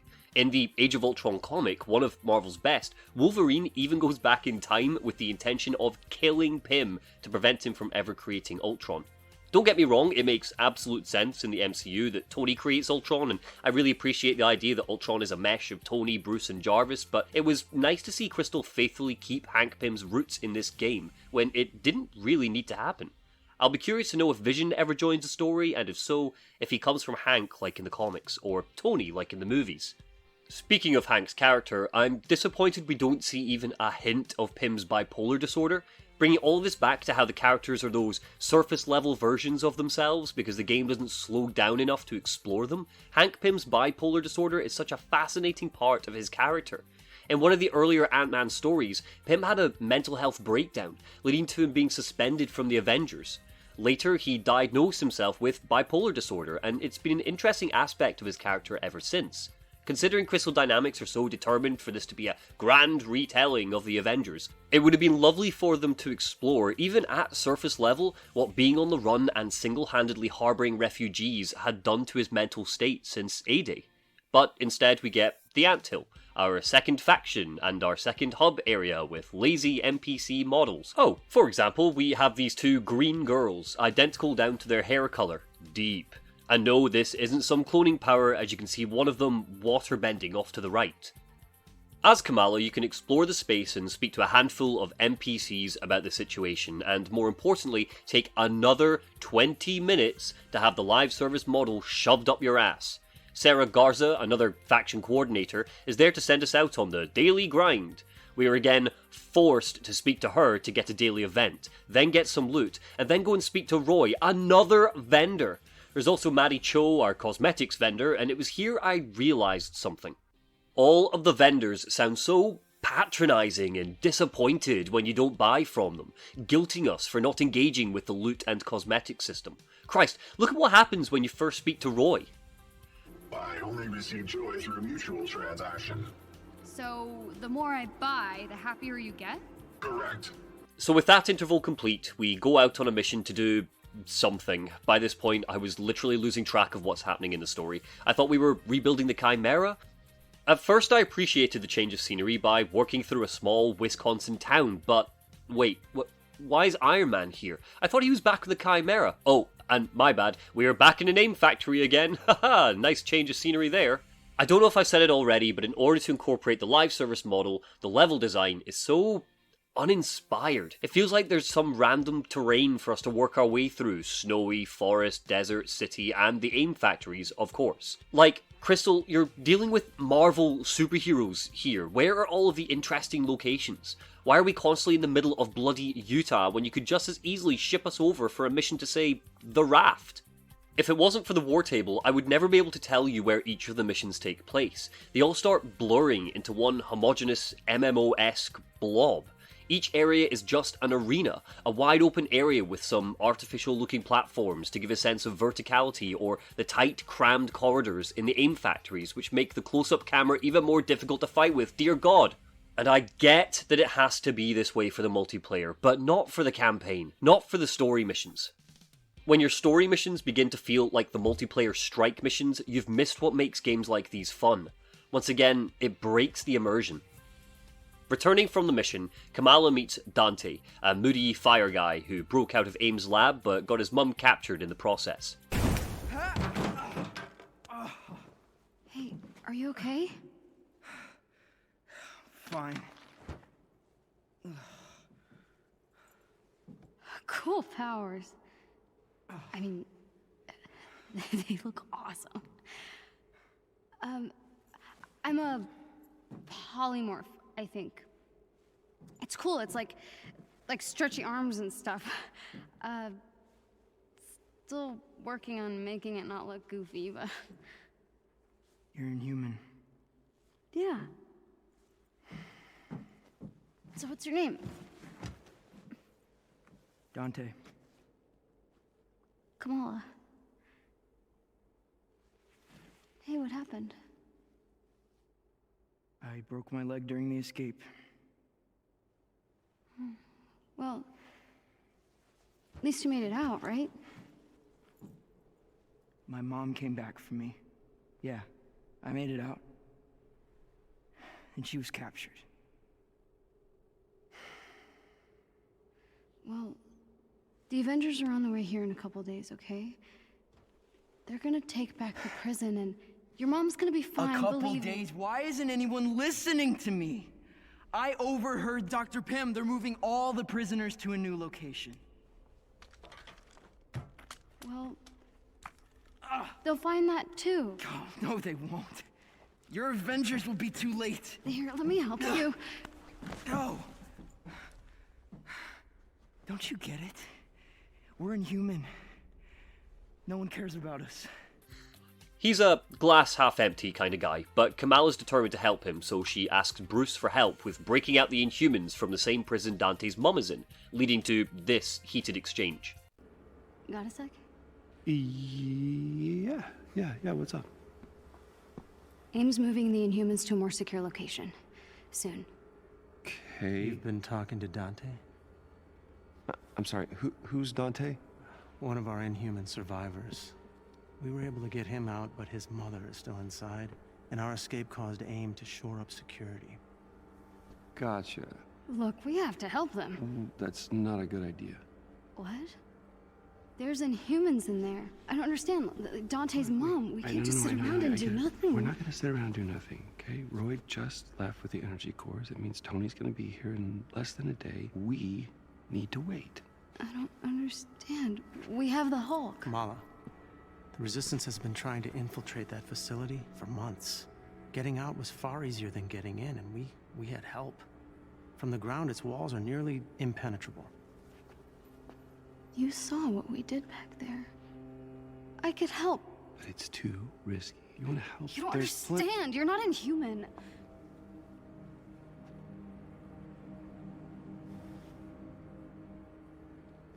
You're not ready.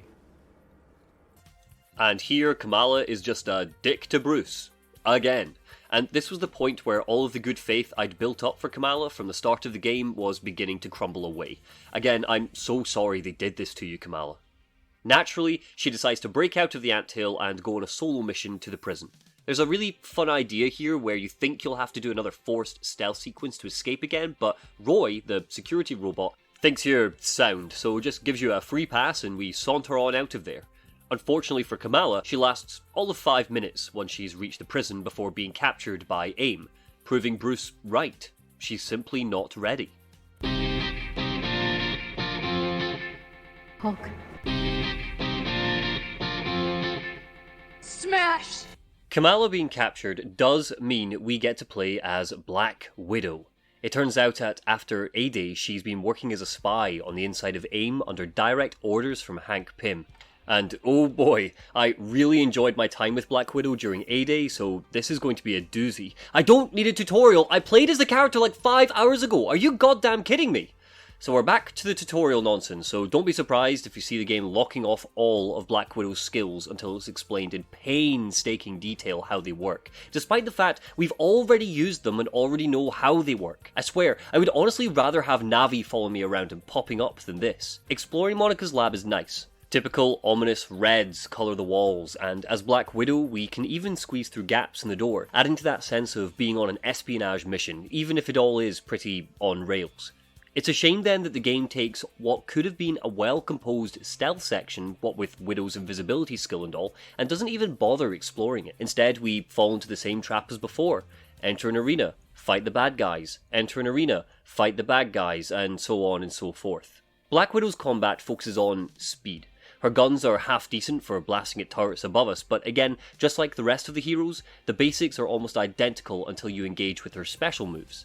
Her damage per second is almost definitely higher than Iron Man's, and she flips around the map so easily that you feel more like Spider-Man in combat than anything else. It's easy to see how Crystal will be able to simply churn out to the webhead quite speedily. For PlayStation only fans, ultimately selling a lesser version of the game to PC and Xbox gamers, honestly, I don't know who's to blame for this, Square Enix or Sony, but whoever it is has planted their whole face into unethical consumer practice that's really quite disturbing. Because all they do is map Black Widow's playstyle to the red and blue suit. Her Widow's Bite is fantastic for taking down shielded enemies with ease, and best of all, her invisibility means enemies will stop aggroing you altogether, remaining open for as many free hits as you like before it runs out. In fact, I'd go so far as to say that it's a little too powerful. Surely, after the first few hits, Synth would be able to strike back, but I never experienced that while playing as Widow. They just stumbled around, waiting for me to end them. Progressing further, Widow learns in full what's actually going on.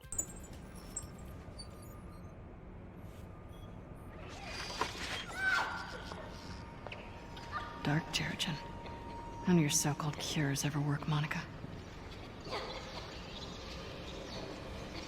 You're provoking her powers.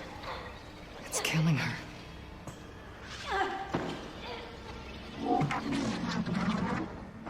You're not even looking for a cure anymore.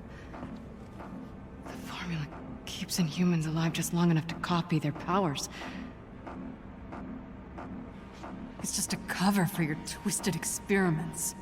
Stealing powers to create adaptoids. I have to find Kamala. Monica is mapping Inhumans' abilities to these adaptoids, advanced technology synths, to create, in essence, a superhero army. Now we know why there's been so much tension between Monica and MODOK whenever the game is cut away to their villainous plans. It's a solid evil plot for a game like this. At this point, with the game being quite grounded, it's nice to have a pair of villains with a grounded evil scheme, no aliens, no infinity stones, no light beam that'll burst into the sky, just evil technology. Right? And best of all, it's tipped the scales. Monica is officially the villain we want to take down the most. Luckily for us, we get a boss fight with her. And all I have to say about her fight is, this is one of our 6 bosses? A woman in a mech suit. The same type of enemy we fought 1,000 times on strike missions. Worse yet, she commits the cardinal sin of summoning standard enemies to fight on her behalf 2/3 into the battle. It's as if the game shrugs its shoulders and goes, yeah, you're right, we know this is barely even a boss fight, so have some standard enemies to up the difficulty a bit.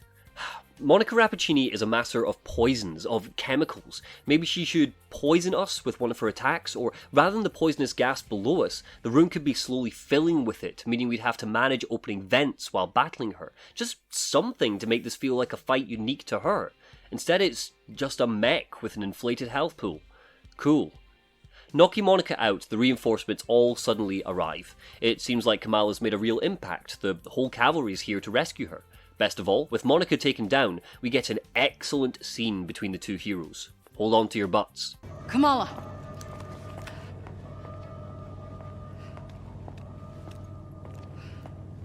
Black Widow? I'm going home. To Jersey, I don't know who I was kidding. I'm no hero. I don't know, I got a Quinjet full of people who would disagree with you. I couldn't control it. I keep passing out. I blew it. Hey. Mistakes are gonna happen. To be honest, Jersey wasn't my finest hour either. Tiny Dancer. Look, kid. You're already a hero. The only one left to convince is yourself. Come on. Let's get the hell out of here.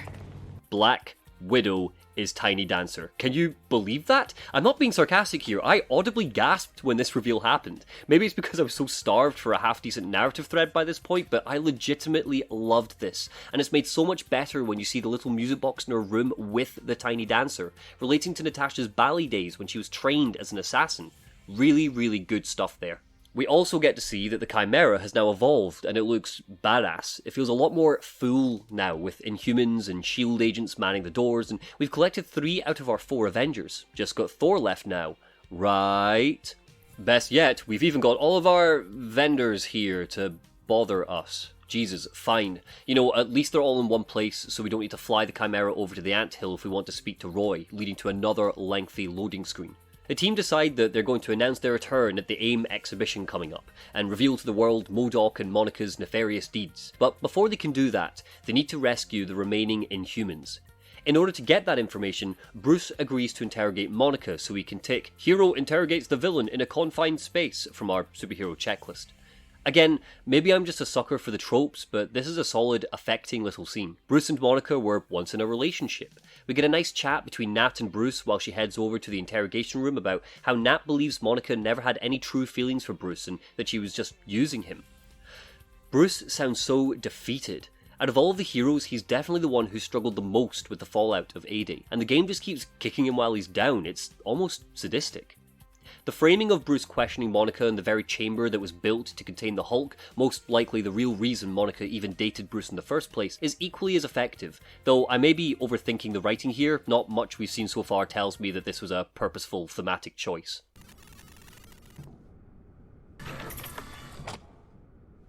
Oh, this should be interesting. These two haven't spoken since the hearings. Think Bruce is up to it? He better be. Once we break up Tarleton's little party, he'll clean house. The AIM experience. So many better names. Look, we need the location of that lab. Hundreds of Inhumans depend on it. So Tiny Dancer, huh? Let me guess, you would have gone with Rocket Man. Please. Not even close. You're my candle in the wind. Show's about to start.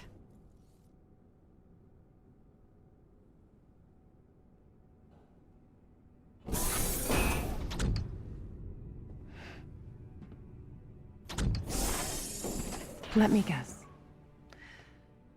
You're planning a big reveal at the Adaptoid launch. The triumphant return of the Avengers. Imprisonment and torture. That's how AIM's gonna make the world a better place. Please.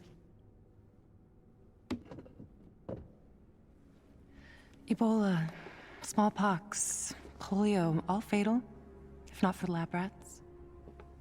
Humans aren't sick, Monica. You're just harvesting their powers to make your little robots. Robots that possess complex AI. Capable of assessing the most effective application of their powers, all with minimal human casualty. Where's the lab, Monica? You can reverse engineer Terrigen, sure, but it'll be catastrophic and you know it. You were there on A-Day, and you know if we do it again, it's not gonna just endanger Inhumans, it's gonna endanger all of us.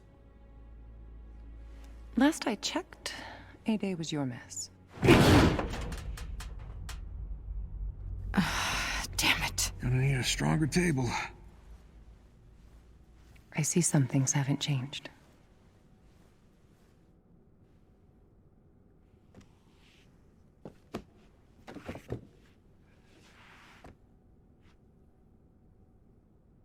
Everything's just an experiment with you, isn't it?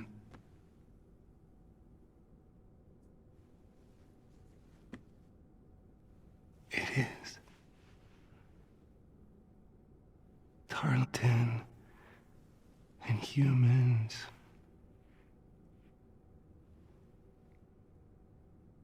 Me.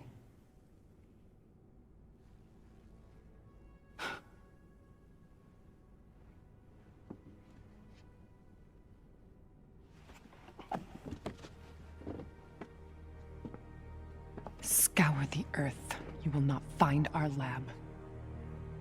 The Adaptoids will launch, Bruce. Saving the world requires sacrifice! Bruce leaves empty-handed, and Widow is just about to go in there herself for a bit of old-fashioned torture when suddenly the Chimera is attacked by AIM in an effort to reclaim Monica. Time for a battle through the Chimera, but oh, one sec, sorry, I need to get this loot. Okay, now we're ready to go, let's go. Oh, no, wait, sorry, we need to unlock this chest. Okay, cool. Got some bracelets which are weaker than the ones I currently have. Now we can fight AIM. Kamala makes it to the control room where AIM is trying to destroy Jarvis. She faces off against some synths in a mech while MODOK claims that the Avengers are using her, but she's barely listening. Turning around, she sees that Monica has escaped because, of course she has. She's a supervillain. In the city below, we catch Phil Sheldon reporting on the battle above, claiming that the Avengers are back, but believing they are actually attacking the city. Out of nowhere comes Thor, wearing a "Hello, I'm Donald Blake" sticker and what seems to be a charity t-shirt which he's wearing. Seeing the carnage, he summons Mjolnir once more and flies up to the battle above. Alright, time to play as Thor. I swear I'm not even surprised anymore. I've got nothing left to say about these things. Thor hacks through the synthoids and there's some fun banter between the team as we brawl with Tarleton's baddies. Thor plays like a more agile Kratos. Remember that God of War comparison from earlier? He can throw his hammer, brawl with his fists, and recall it with 2 button presses, but the sound design on Mjolnir feels off. More like the hammer's made of tin than god-breaking material. He can fly, just like Iron Man, and his specials are basically just big AoE attacks which blast apart anything in the vicinity. Though I do appreciate his special where he summons the Bifrost to be summoned away before dive-bombing a foe. It never gets old. He's strong, and just like Kamala and Widow, he feels way more powerful than Hulk. Hulk is strongest there is! As we rough and tumble with MODOK synthoids, Tony comes to a realization. This is all part of the plan. MODOK intends to make the Avengers look like terrorists again by crashing the Chimera into the city, but at the last second, Thor is able to supercharge the Chimera back into flying, I guess? I'm not really sure what happens here. We mash square a bit, but once the dust settles, I'm not really certain what the hell we just even did. As the group recoups their losses, Jarvis brings on screen Cap's final moments in the reactor room from A-Day, and the team's temporary victory turns sour. Are you done? I have broken the encryption, so there is more to see. George, we have to shut down the reactor. It's pulling us towards that heat signature. I've tried, but there's no way to disengage the crystal. Then get out and seal the door. What? George, go. No. This can't be right. Head to the command deck. What? Evacuate now. No, Cap, what are you doing? No! Just stop. What are you doing?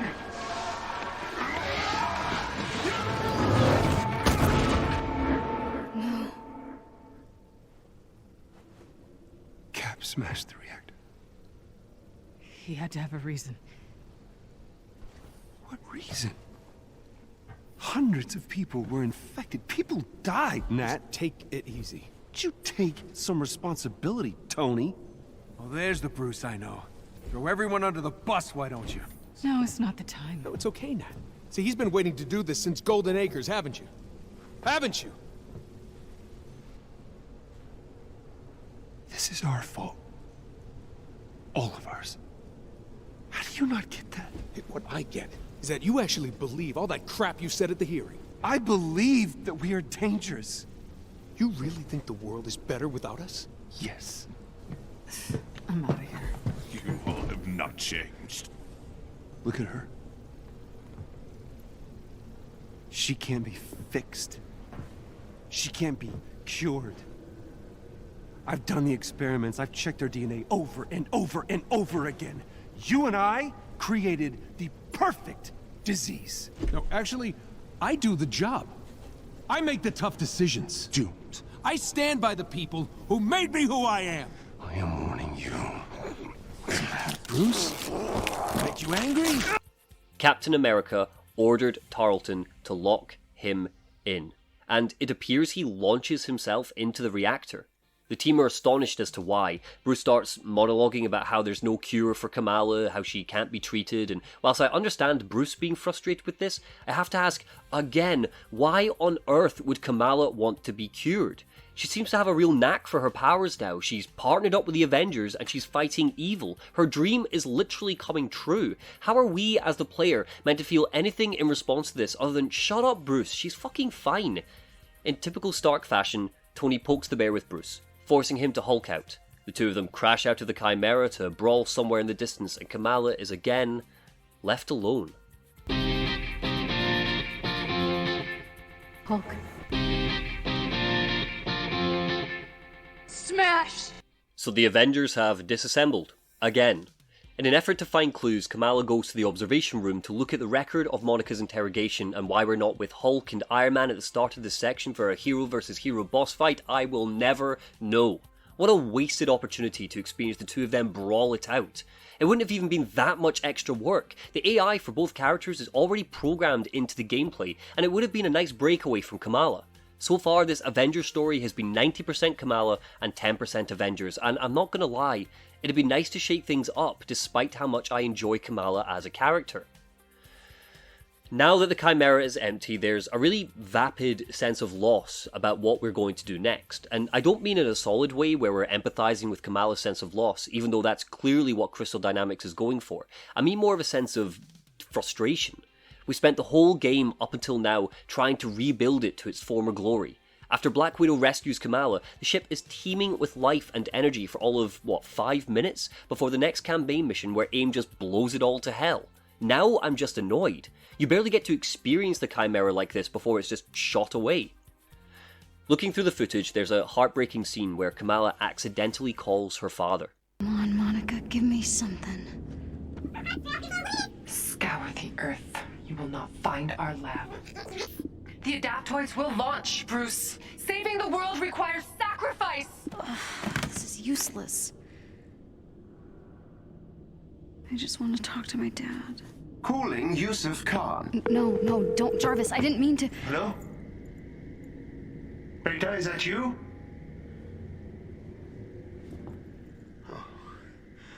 Oh, Kamala, if you're there, I miss you so much. Look, I'm not angry. I just want you to come home. I'm sorry. I should never have told you to hide your powers. Perhaps you're scared, a little unsure. The important thing is that you always stay true to yourself. I love you, Beta. I love you more.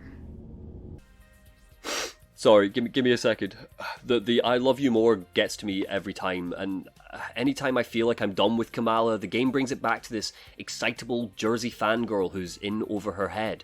And I absolutely adore the message her father leaves her with, just stay true to yourself. Seriously, Brian George, who voices Kamala's father, does a superb job. Kamala figures out that AIM's satellite is where their secret lab is, thus Monica's not obvious whatsoever remark that if we scoured the Earth, we would never find it. I called this. I called this so badly that I thought it was fucking hilarious that none of the other Avengers had called it, though I guess they were interrupted by AIM. She gives a heartfelt speech and everyone comes back except Thor because I guess he needs to save the whales or something, #justice for Thor, and the team figure out they need Hank Pym's help if they're going to make it into space. So they head on a journey to Meridian, another AIM lab. So yes, Meridian is another desert facility, but unlike the others, this one feels a little bit more like a playground. Perhaps it's because you're finally on an open mission with a team of 4, but even with the loose combat, I enjoyed working my way up to Meridian. Even if, again, when you arrive, we are falling into our similar pattern of arena, enemies, arena, enemies. Speaking of which, let's discuss these enemies. Remember when we were told that Avengers features more than 50 enemy types inspired by classic designs from the comics. Well, yeah, nah, there aren't. There aren't 50 enemy types in the game, there are at best 20. You can battle against such creative choices as standard drone which punches you, turret, flying shooter guy, Iron Man knockoff, and big spider tank, which we will get to. Get the picture yet though? What's the difference between a cryo keeper and a plague keeper? They both shoot you, they both look like humans. One's a different colour, I guess. A cryo keeper can freeze you, so you have to mash square. A plague keeper can, make you be poisoned a bit, I suppose. Get out of here with your bloody 50 enemies guff crystal dynamics. You know what you're doing here. Like with the rest of the game, just because you didn't tell a falsity during the war tables doesn't mean that you littered press of this game with white lies. The game does that Fallout 4 thing where the higher your level, the different names enemies get, but there's nothing new or interesting about fighting X enemy instead of X enemy, just the damn number next to it. You will fight the same handful of enemies 1,000 times during your time with the game. I mean, look at this! Gameswith.net, bless them, have given a lengthy breakdown of each of Avengers' enemies, and they talk about an enemy called a proto-synthoid in the game. It has 3 variations, and the advice is, I quote, "Watch out for the Blitz proto-synthoid suicidal explosion attack. Blitz proto-synthoid makes sound when they are about to do charge attack, so listen carefully to avoid it."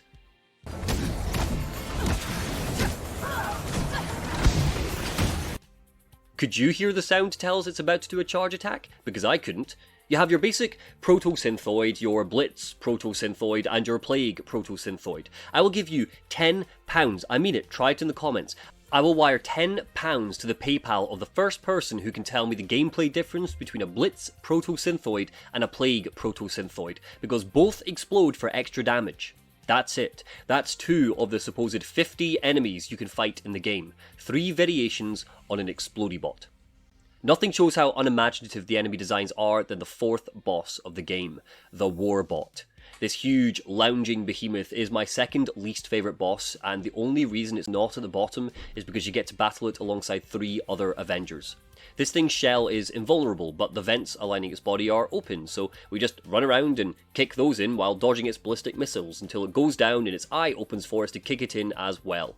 Jarvis yells orders at us like, "Attack the vents and go for the eye," which just makes the whole battle even easier and more boring than if we had to figure that out for ourselves.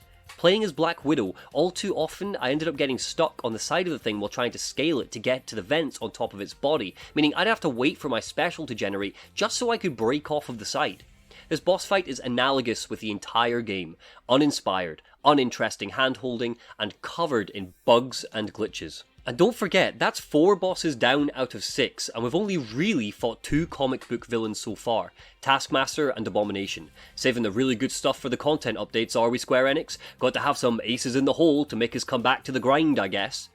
Returning to the Chimera, Tony now has the PIM particles needed to take his space project to the next level. He steps into a new white suit, which we can unlock simply as playing the story. Lovely, good to see, and blasts off into space to rescue the Inhuman AIM is keeping up there. This is also, unfortunately, the second time the game sets us up for a fast-paced rock and roll flying section, but the audio ruins it for everyone. And worst of all, they're playing Iron Maiden's Flight of the Icarus here. A large storm system has moved into your direct flight path. Never rains, but it pours. Well, we can't wait any longer. Tony, I loaded up some music to give you a little boost. Oh no. Don't worry, it's not mine. You can do this. Thanks, kid. Okay. 3, 2, 1.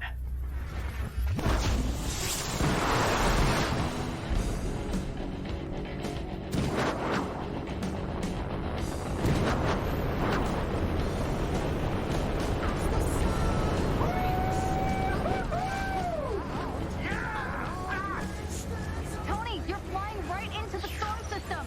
I see it, kid, but there's no turning back now. Honestly, man, I'm going to set Eddie on whoever did the audio design for these sections. Tony arrives at the AIM satellite, battered and bruised, but very much alive, and we begin exploring. Pushing our way to the back of the satellite, we discover the Inhuman which AIM has kept locked away.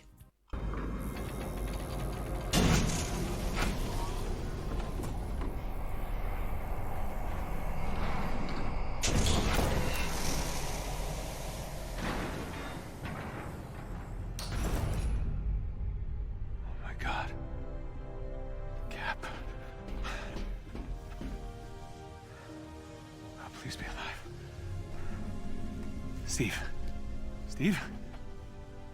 Holy shit, you're alive. Tony. What is all this stuff? Where am I?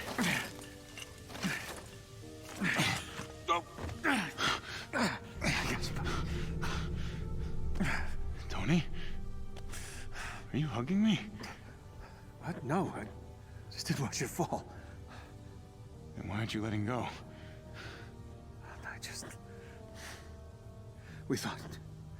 I thought that... It's good to have you back, Captain. I'm so confused. Yeah, come on. Gotta get you out of here. Come on. Wait. Tarleton. Did he survive? Tarleton? Who cares? What? The explosion, he was too close. He survived. Thanks to you, apparently. And Monica, if you believe the news stories.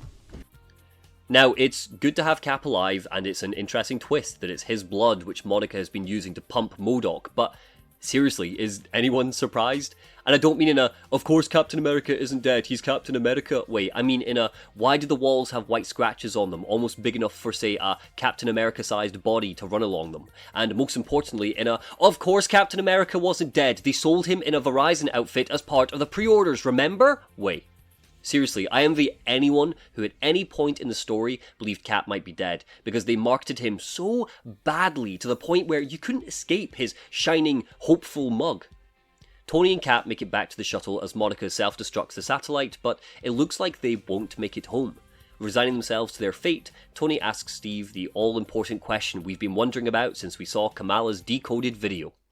Well, good news is we're not gonna die in a fiery ball of death. And the bad news? We'll, most likely suffocate first.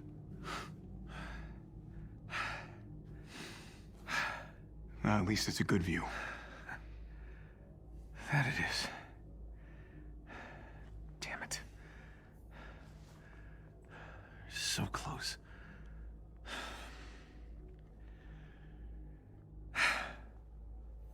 Well, since we're gonna die anyway, you have any, I don't know, last confessions? Your jokes. I just don't get them. I know, I read your diary.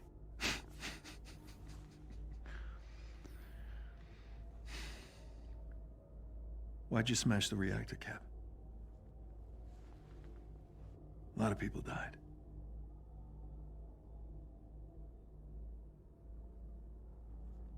Tony, there was something buried deep beneath the bay. Somehow linked to the reactor, working its way to the surface every minute. It's the earthquake. I had to do something. The entire San Andreas fault was about to blow. The ocean would have consumed the city. Millions would have died. Never doubted you for a second. Just had to hear it, you know? Intriguing. I wonder what's under the bay. Before we can think about that for too long though, Thor shows up and saves the day. Bloody typical of that gorgeous beardy bastard, but something's bothering me. Haven't I seen this before? Oh yeah, Captain Marvel, that moment in Endgame. You know, I could have sworn that you told us this was a fresh original take on the Avengers, Square Enix. Speaking of fresh original takes, Thor is barely in this game. It's time to talk about it. Seriously, reference the plot of the game so far. Where have I spoken about Thor's characterization? By the end of the game, we still know absolutely nothing about where he's been, what he's been up to, and how he's felt since the events of A-Day. Was Travis Willingham being paid by the second? Thor's bloody brilliant, but he's just used for an occasional ice-breaking, knuckle-dragging joke. What do we learn about Thor once the credits crawl? Absolutely nothing. I'm so sorry they did this to you, Thor. As the team make their way home, we see Tarleton and Monica. If we thought Tarleton had gone full MODOK before, he's really coming to his own now, reminiscent of his comic book counterpart. Discovering that Monica has lied to him this whole time and been injecting him with Cap's blood, MODOK furiously injects her with the same formula in revenge. She drops to the ground and, according to the subtitles at least, dies. Or at least we'd think that if the latest war table hadn't clearly shown that she was involved in Hawkeye's hero missions somehow. Again, remind me how a live service setup doesn't affect the story whatsoever. All tension from her death is gone because Square Enix went ahead and blew their load. I'm surprised they could even keep Cap's return in their pants. Returning to the Chimera, we finally see it in its full glory. All of the travellers who died or abandoned ship an hour ago during AIM's attack are now back, with all of their cosmetics and gear and loot, and you get the idea. The Chimera is bathed in a golden light, and it really is lovely to see our hub area finally come to fruition. This was the most satisfying part of the metagame by far. Although, exploring the Chimera, I did find myself stuck in Chastity McBride's store as Captain America.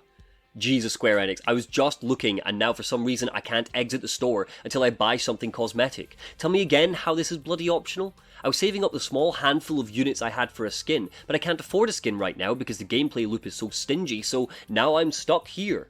I'm pressing every button in the footage you see and it won't let me leave, so in the end, I had to just buy an emote of Captain America sitting on the ground before it would let me leave. Bye bye a campaign's worth of units. I get this is probably a bug, but it's easily the most egregious bug of all. To say I was disgusted is an understatement. It was like popping into a Calvin Klein store and when the clerk asks if you need any help, you tell them you're just looking and then they put you into a police arrest until you buy something, so you just buy a pair of boxers because you can't afford anything else, and oh god, this is a nightmare! I'm locked in microtransaction hell! Hell! Hulk. Smash! The Avengers initiative will also evolve over time with the addition of new heroes, villains, regions, and gear for years to come. Each of these additions combine and build over time to a much larger series of story arcs. Now that the game's put me back in a foul mood again, let's look at the narrative-focused multiplayer we were promised, shall we? We'll briefly dissect a couple of the iconic missions, a strike mission and a villain mission. Hulk. Smash! So this is supposed to be Black Widow's hero mission. We have a brief Zoom call with Maria Hill where she tells us some AIM agents are looking to defect to S.H.I.E.L.D. and they need Black Widow's help. We drop into Utah and run through some greenery, which at least is a change of scenery from the dusty hills we've handled already. Dashing over to a bunker, Jarvis tells us to battle some enemies while we stay in a ring so he can hack the elevator. No problem. We enter the arena, fight the enemies. They're tough, but we've looted and geared lots, so we can handle them. Because I played in the pre-order, matchmaking didn't work out, so I had to rely on my AI companions who, to their credit, are great at picking me up when I need them. However, they also suck at staying in the ring, so any time an enemy stood at a distance and just blasted me, I had to leave the ring to take them out, only for Jarvis to nag that I get back into the ring again. Defeating them, we entered an AIM facility and we have to destroy 4 generators as a distraction for the research team to escape. We do, though I was downed during it. Do something, Cap. The research team heads to the drop zone and some enemies spawn in, so we enter the arena, fight some enemies, and the team escapes. What did we learn? What was the narrative focus here? We helped a research team escape AIM. We fought waves of bad guys. No new threat appeared. No secrets about Natasha's past came up. But hey, we got some loot. You were doing this for a payout? Take a deep breath, Commander. I'll explain when I can. Oh, and we learned that Black Widow is a gun for hire. What a twist. Smash! Hulk.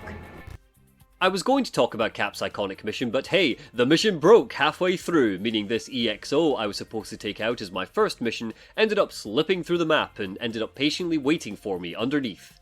I will use this chance to briefly talk about Captain America's combat though. Cap kinda sucks mobility-wise.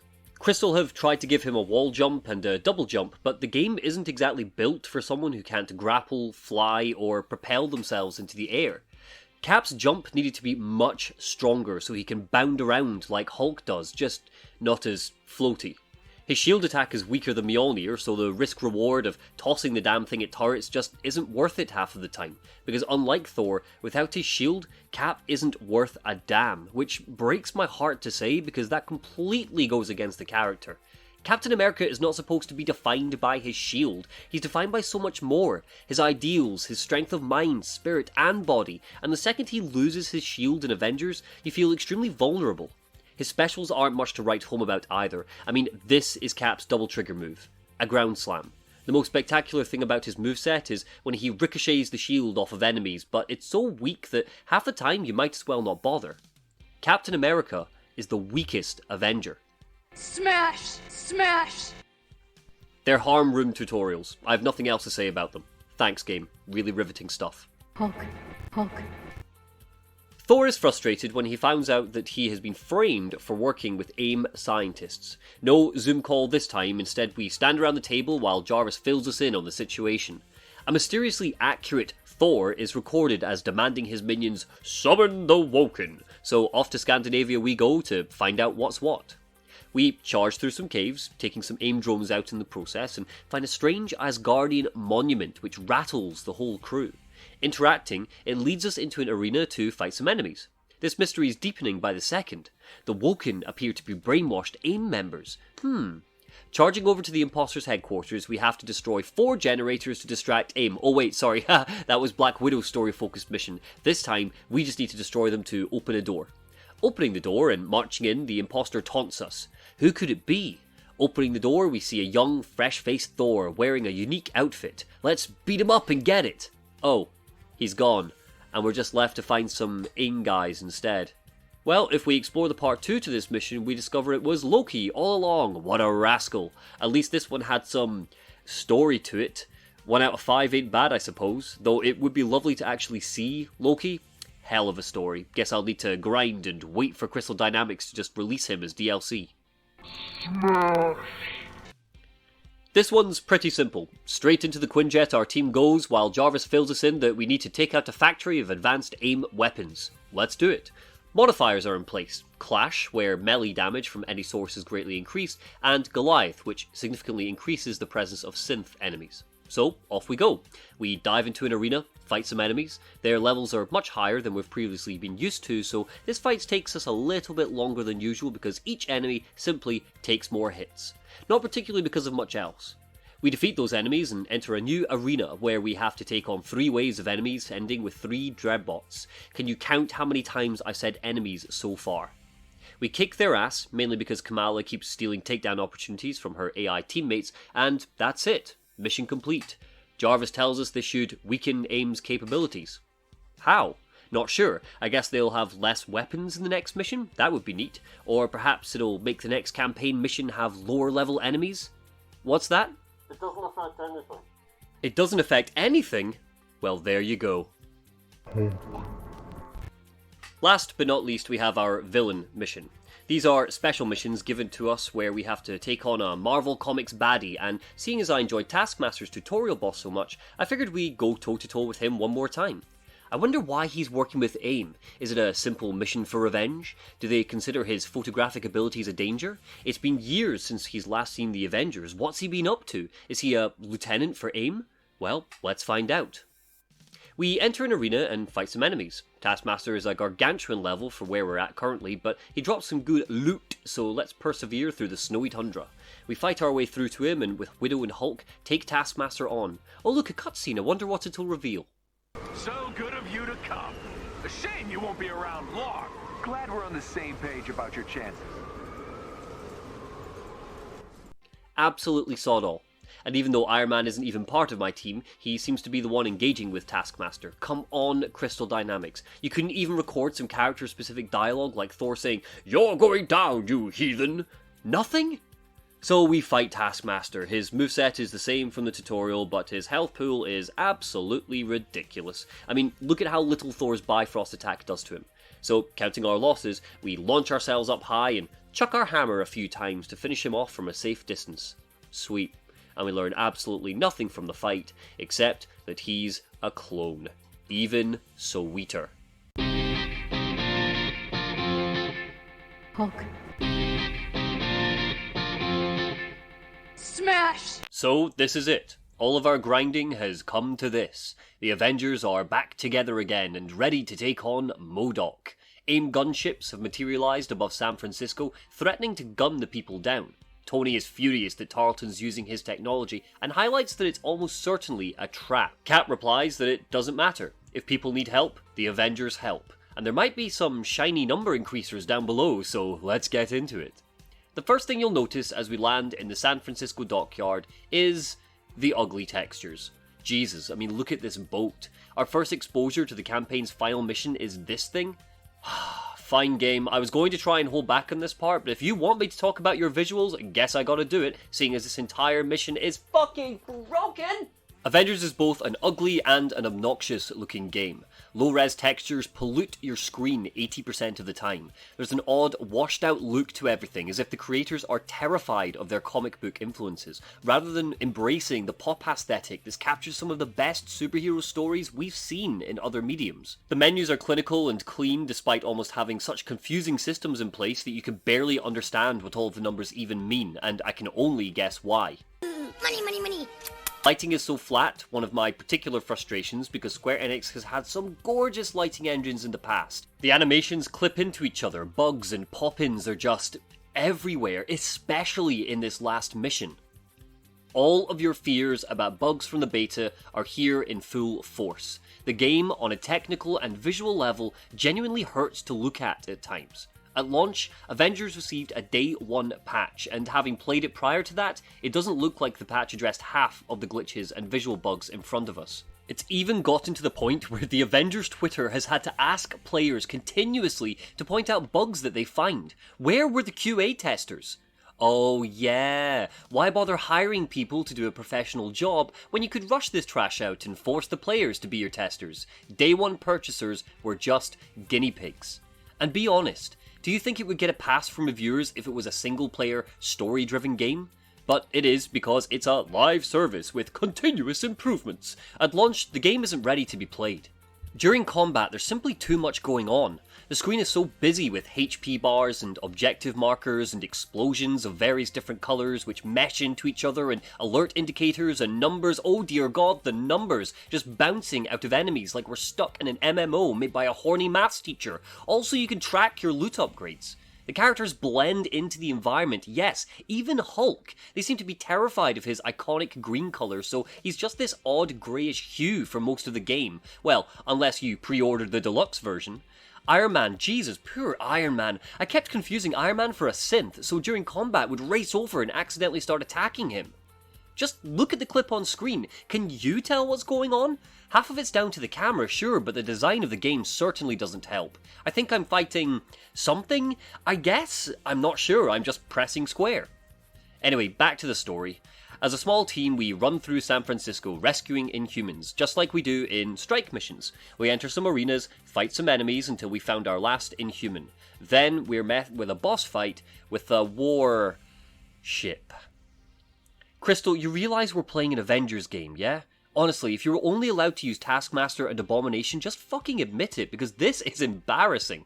The warship is a joke of a boss. It's a repeat of the Warbot, except it's glitchier, far more boring, and spawns regular enemies. It's clear Crystal just hashed out a reskinned, flying version of a previous boss due to time constraints. Another example of how the game doesn't respect your time or your money, and you know what? If Crystal can do it, so can I. Nothing shows how unimaginative the enemy designs are than the fourth boss of the game, the Warbot. This huge... Just kidding, I'm not that petty, but just know that I could have copy and pasted that section from earlier and I chose not to. Crystal Dynamics didn't give you that. Anyway, so we beat the damn warship, one of our 6 bosses by the way, and head back to the Chimera where we're met with this scene. Jarvis, I've uploaded the warship's transmitter database. Trace launch location. Retracing flight path. That dark Terrigen. Tarleton wants to kill us all. We have to do something. He can't cure the Inhumans, so he's gonna take them all out. And this is just the beginning. Sir? What do we got? According to the flight path, the machine originated from the San Francisco Bay. No, that's not possible. I flew over that area dozens of times after A-Day. Perhaps this is a ruse. They mean to throw us off course. Unlikely. Residual radiation and mineral deposits on the wreckage confirms the craft has been in the Bay Area recently. Then how did no one see it? Same way they didn't see the warships coming. It's cloaked. A quarantine. No aircraft, no ships in or out. Hiding in plain sight. Exactly. Sir, I've just intercepted a signal.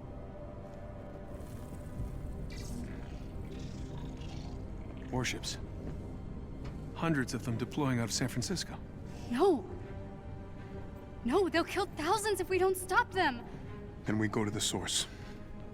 And shut it down. Jarvis, plot a course to San Francisco. At once, Captain.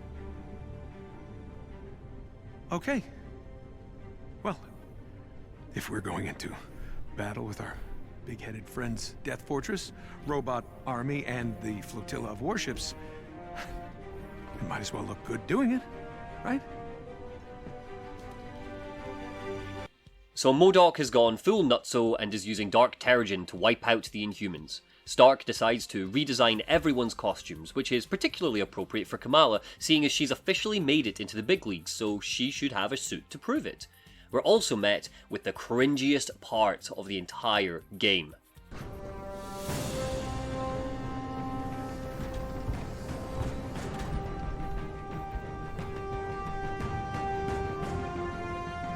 Wait, aren't you gonna say the thing? What? You know, Avengers Assemble. Yeah, we don't really say that. Just be cool, okay? Got it. Widow mocks Kamala for wanting Cap to say Avengers Assemble. Like, I'm sorry, do you think you're cooler than Endgame, Avengers? I get that this is a poor attempt at a joke, but way to go and ruin what should have been a solid scene. You realise this is a fucking superhero game, right? Oh, you're the real Avengers experience, aren't you? Hulk finding new spines in forests and immersion breaking grinding for loot and gear. How about running around and standing in checkpoints? That's the stuff we watch the movies and read the comics for, isn't it? Real superhero shit. What about this? That's the stuff heroes are made of. Seriously, go fuck yourself, Square Enix. Just, the only reason I'm still going with this liquid turd of a game is because I'm so close to the end and I've suffered through enough of it, so I might as well see the conclusion. Oh, Christ, fuck this, I need a break. Ah, that's better. Look at that combat, oh yeah. The rhythm, the animation, the sound design, a respectful deep dive into Batman and Joker's relationship. Oh, it's almost soothing. Just a nice long soak in the Arkhamverse. Okay, I feel better now. So the Avengers leap into battle. We jump through some arenas and they start quipping about how it's like the good old days. Entering a room, we are faced with a scene which honestly, this cutscene, it just sums up the game in 60 seconds. Pay attention to the subtitles. Captain Rogers, we told ourselves Terrigen was going to change the world. I know. We made a mistake, George. Don't call me that. George failed. MODOK won't. We can't cure this, or what we've become. What are you saying? Power cannot be controlled. I know that now. It has to be destroyed. No. Our sacrifice will be remembered, Captain. Even the subtitles are revolting against the game, little rebels that they are. Pretty much none of that is what MODOK or Cap actually said. Meaning even the game's accessibility functions are broken. God damn it. Leaping out for another confrontation, I know how to block! I'm literally 20 minutes away from the final boss! Are you kidding me with this shit? It's so fucking shit! It's so broken. Whew, okay. Some arenas and fighting enemies later, we finally come face to face with MODOK, and I would play the clip for you, but the frame rate is such a mess here that I won't force it upon you. Did nobody look at this final mission before they shipped the game? Calling MODOK a boss would be generous. Each of the Avengers get to take their turn in handling sections of the fight. Iron Man blasts at his thrusters, Cap takes out his power source in the back, Thor bifrosts him into oblivion, which by the way only takes about 3 seconds. Again, are they embarrassed of Thor? Black Widow shoots him in the head, and Hulk, well, Hulk doesn't lay a finger on him. He's stuck fighting waves of standard enemies because of course he is. Eventually we find out what's been lying underneath the bay. A Kree sentry. And if you haven't read an Avengers comic or 100% up to date with the MCU, this will make absolutely no sense to you. What is a Kree sentry, you might wonder? Why was it in the bay? But most of all, you may wonder, oh, will we get to fight that? The answer is no. Kree sentry. Cap, I'm getting the feeling that gem in his forehead isn't just to look pretty. I think we've got bigger problems. Yeah, on it.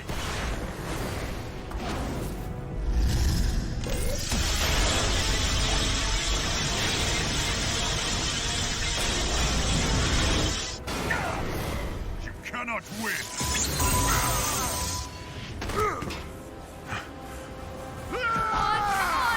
Get up! Over here! Get on board! Kamala, heads up! After Black Widow blows his brains out, MODOK decides to hop into the thing. Hulk goes for the eye, but it takes him out, returning Bruce to his original form, naturally leaving Kamala to finish off the boss and become a fully fledged Avenger at last. She leaps down some platforms and embiggens to the size of the Sentry. Amazing! We're gonna have a massive fight with this thing in the bay? No.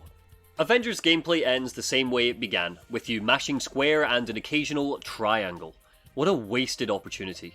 Kamala screams her final words, admonishing that she's not sick at MODOK, but again, we know this. And Kamala knows this. She's a goddamn superhero. She has been for the entire game. She's not the Hulk, she doesn't lose control and hurt people, she fucking polymorphs. Do Crystal Dynamics even know who their lead character is? Who is she even supposed to be by the end of this game? The only character change we witness is she apparently becomes more confident with her powers, but again, this is the girl who single-handedly formed a headquarters and fought crime as a vigilante under AIM's tyrannical rule.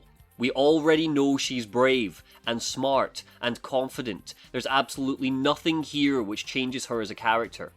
I guess now she's aimed the A badge she wore earlier by saving the Avengers. Whoopee.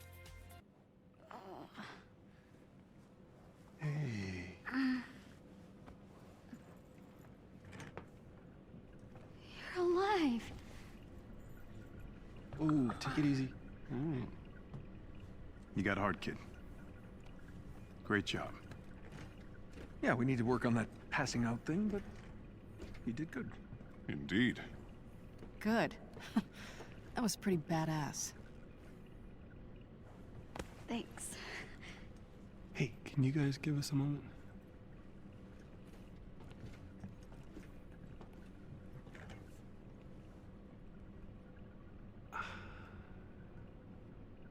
What?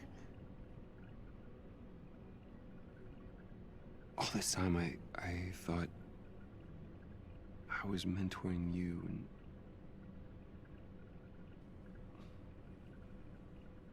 I'd given up.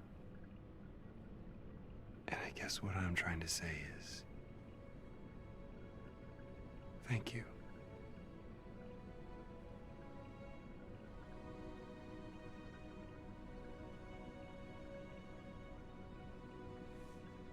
Can I ask you a favor?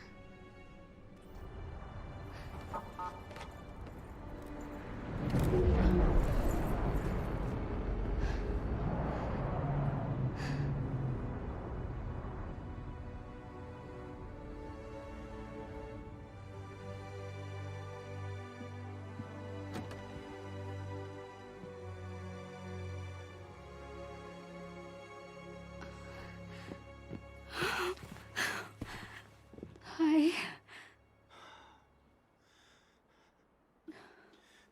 You know you're grounded till you're 30, yes? Yes. Good. From now on, nothing but school. And your special field trips. Really? Oh, Abu! I'm so proud of you, Beta. But let's not tell Ami, okay? Okay. Come. Do we have snacks? Of course. I'm hungry. As the camera zooms out on the picture, with her father accepting Kamala will now officially be a superhero and fight on the side of good, I had one thought. When was this taken?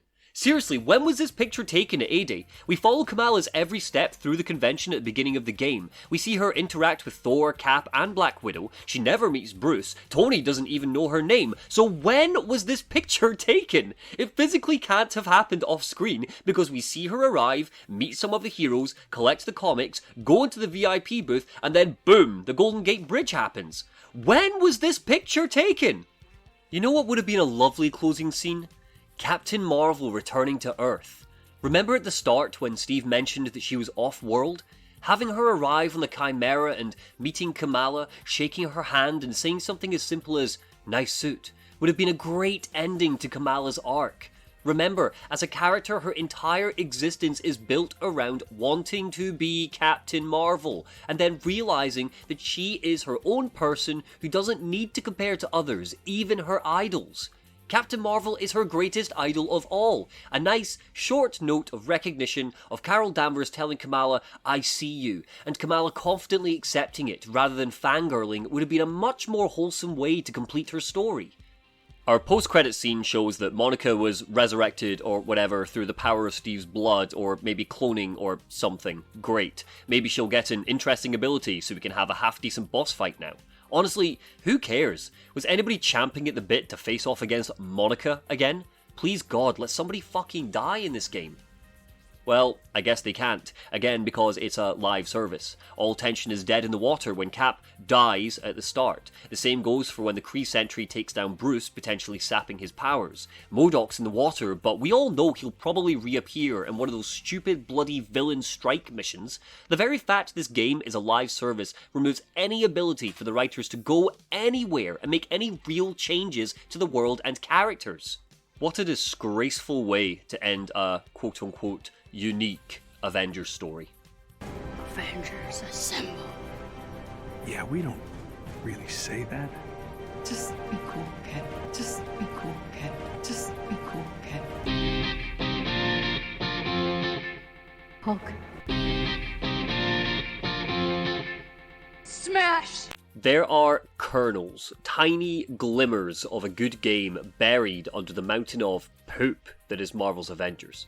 What a depressing way to prepare for the next generation of games, with a cash-grabbing, manipulative, grinding, shallow disaster coated in the colours of beloved superheroes. Remember when you watched Suicide Squad or the bastardized version of Justice League? Those films weren't about the characters. It wasn't about new directions to take them in and unravelling new layers that have previously been unexplored.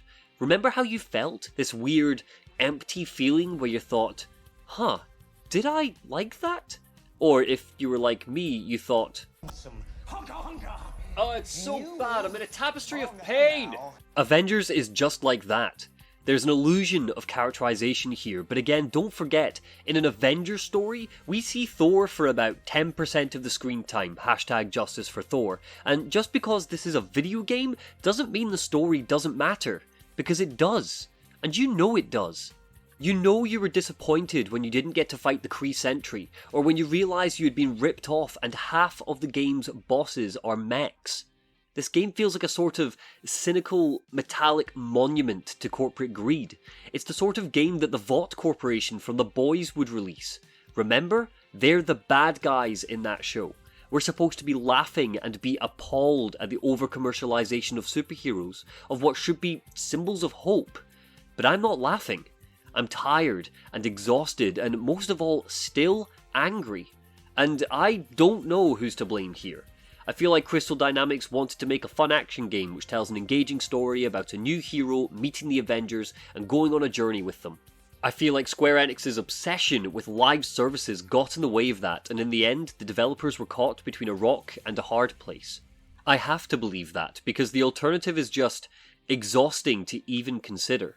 That the money earned will be the lesson the video game industry learns from Avengers. Because if I were a betting man, I would put money on the fact that nobody remembers Avengers this time next year. Even live service fanatics like Brexiteers won't put this thing in their top 10 games of the generation lists. And despite all of that, it's an important disappointment.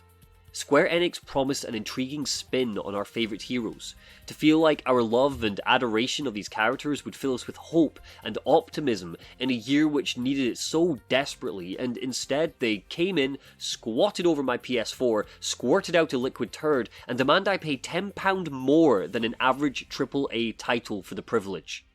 And if you like the game, great, power to you. I'm not here to tell you you're wrong to like something. Honestly, I desperately wish I could as well. But when the credits rolled, I just felt insulted, ripped off, tired. For £60, we deserved better than this. You deserved better than this. She deserved better than this. They deserved better than this. No. Avengers Assemble. Thanks for watching. This is by far the longest video I've made, and I hope it was as cathartic for you to watch or listen to as it was for me to put together. Again, I'm not here to tell you that you're wrong to like the game if you do, I just couldn't. If you like this video, maybe check out my Bloodborne critique if you want to hear me break down a game that I love, or for something shorter, check out my Cuphead analysis. As always, like, subscribe, and check out my Twitter if you want to have a say in what I cover next. But I have a particular request for the comments of this one. Not only do I want to know if you agree or disagree with my thoughts, and perhaps if I missed anything, but I'd also like some meta feedback. So here are a couple of questions from me. Number 1, what are your thoughts on the audio? I'm not sure if it's just my own voice, but I'm still not 100% happy with the quality. And number 2, for deeper dives like this, do you like me playing cutscenes from the game? I'm aware that over 22 minutes of this video are just scenes from the game's story, and I personally like that in critiques I watch, but maybe it puts you off, especially if you listen to these while you sleep. Thanks, and as always, take care.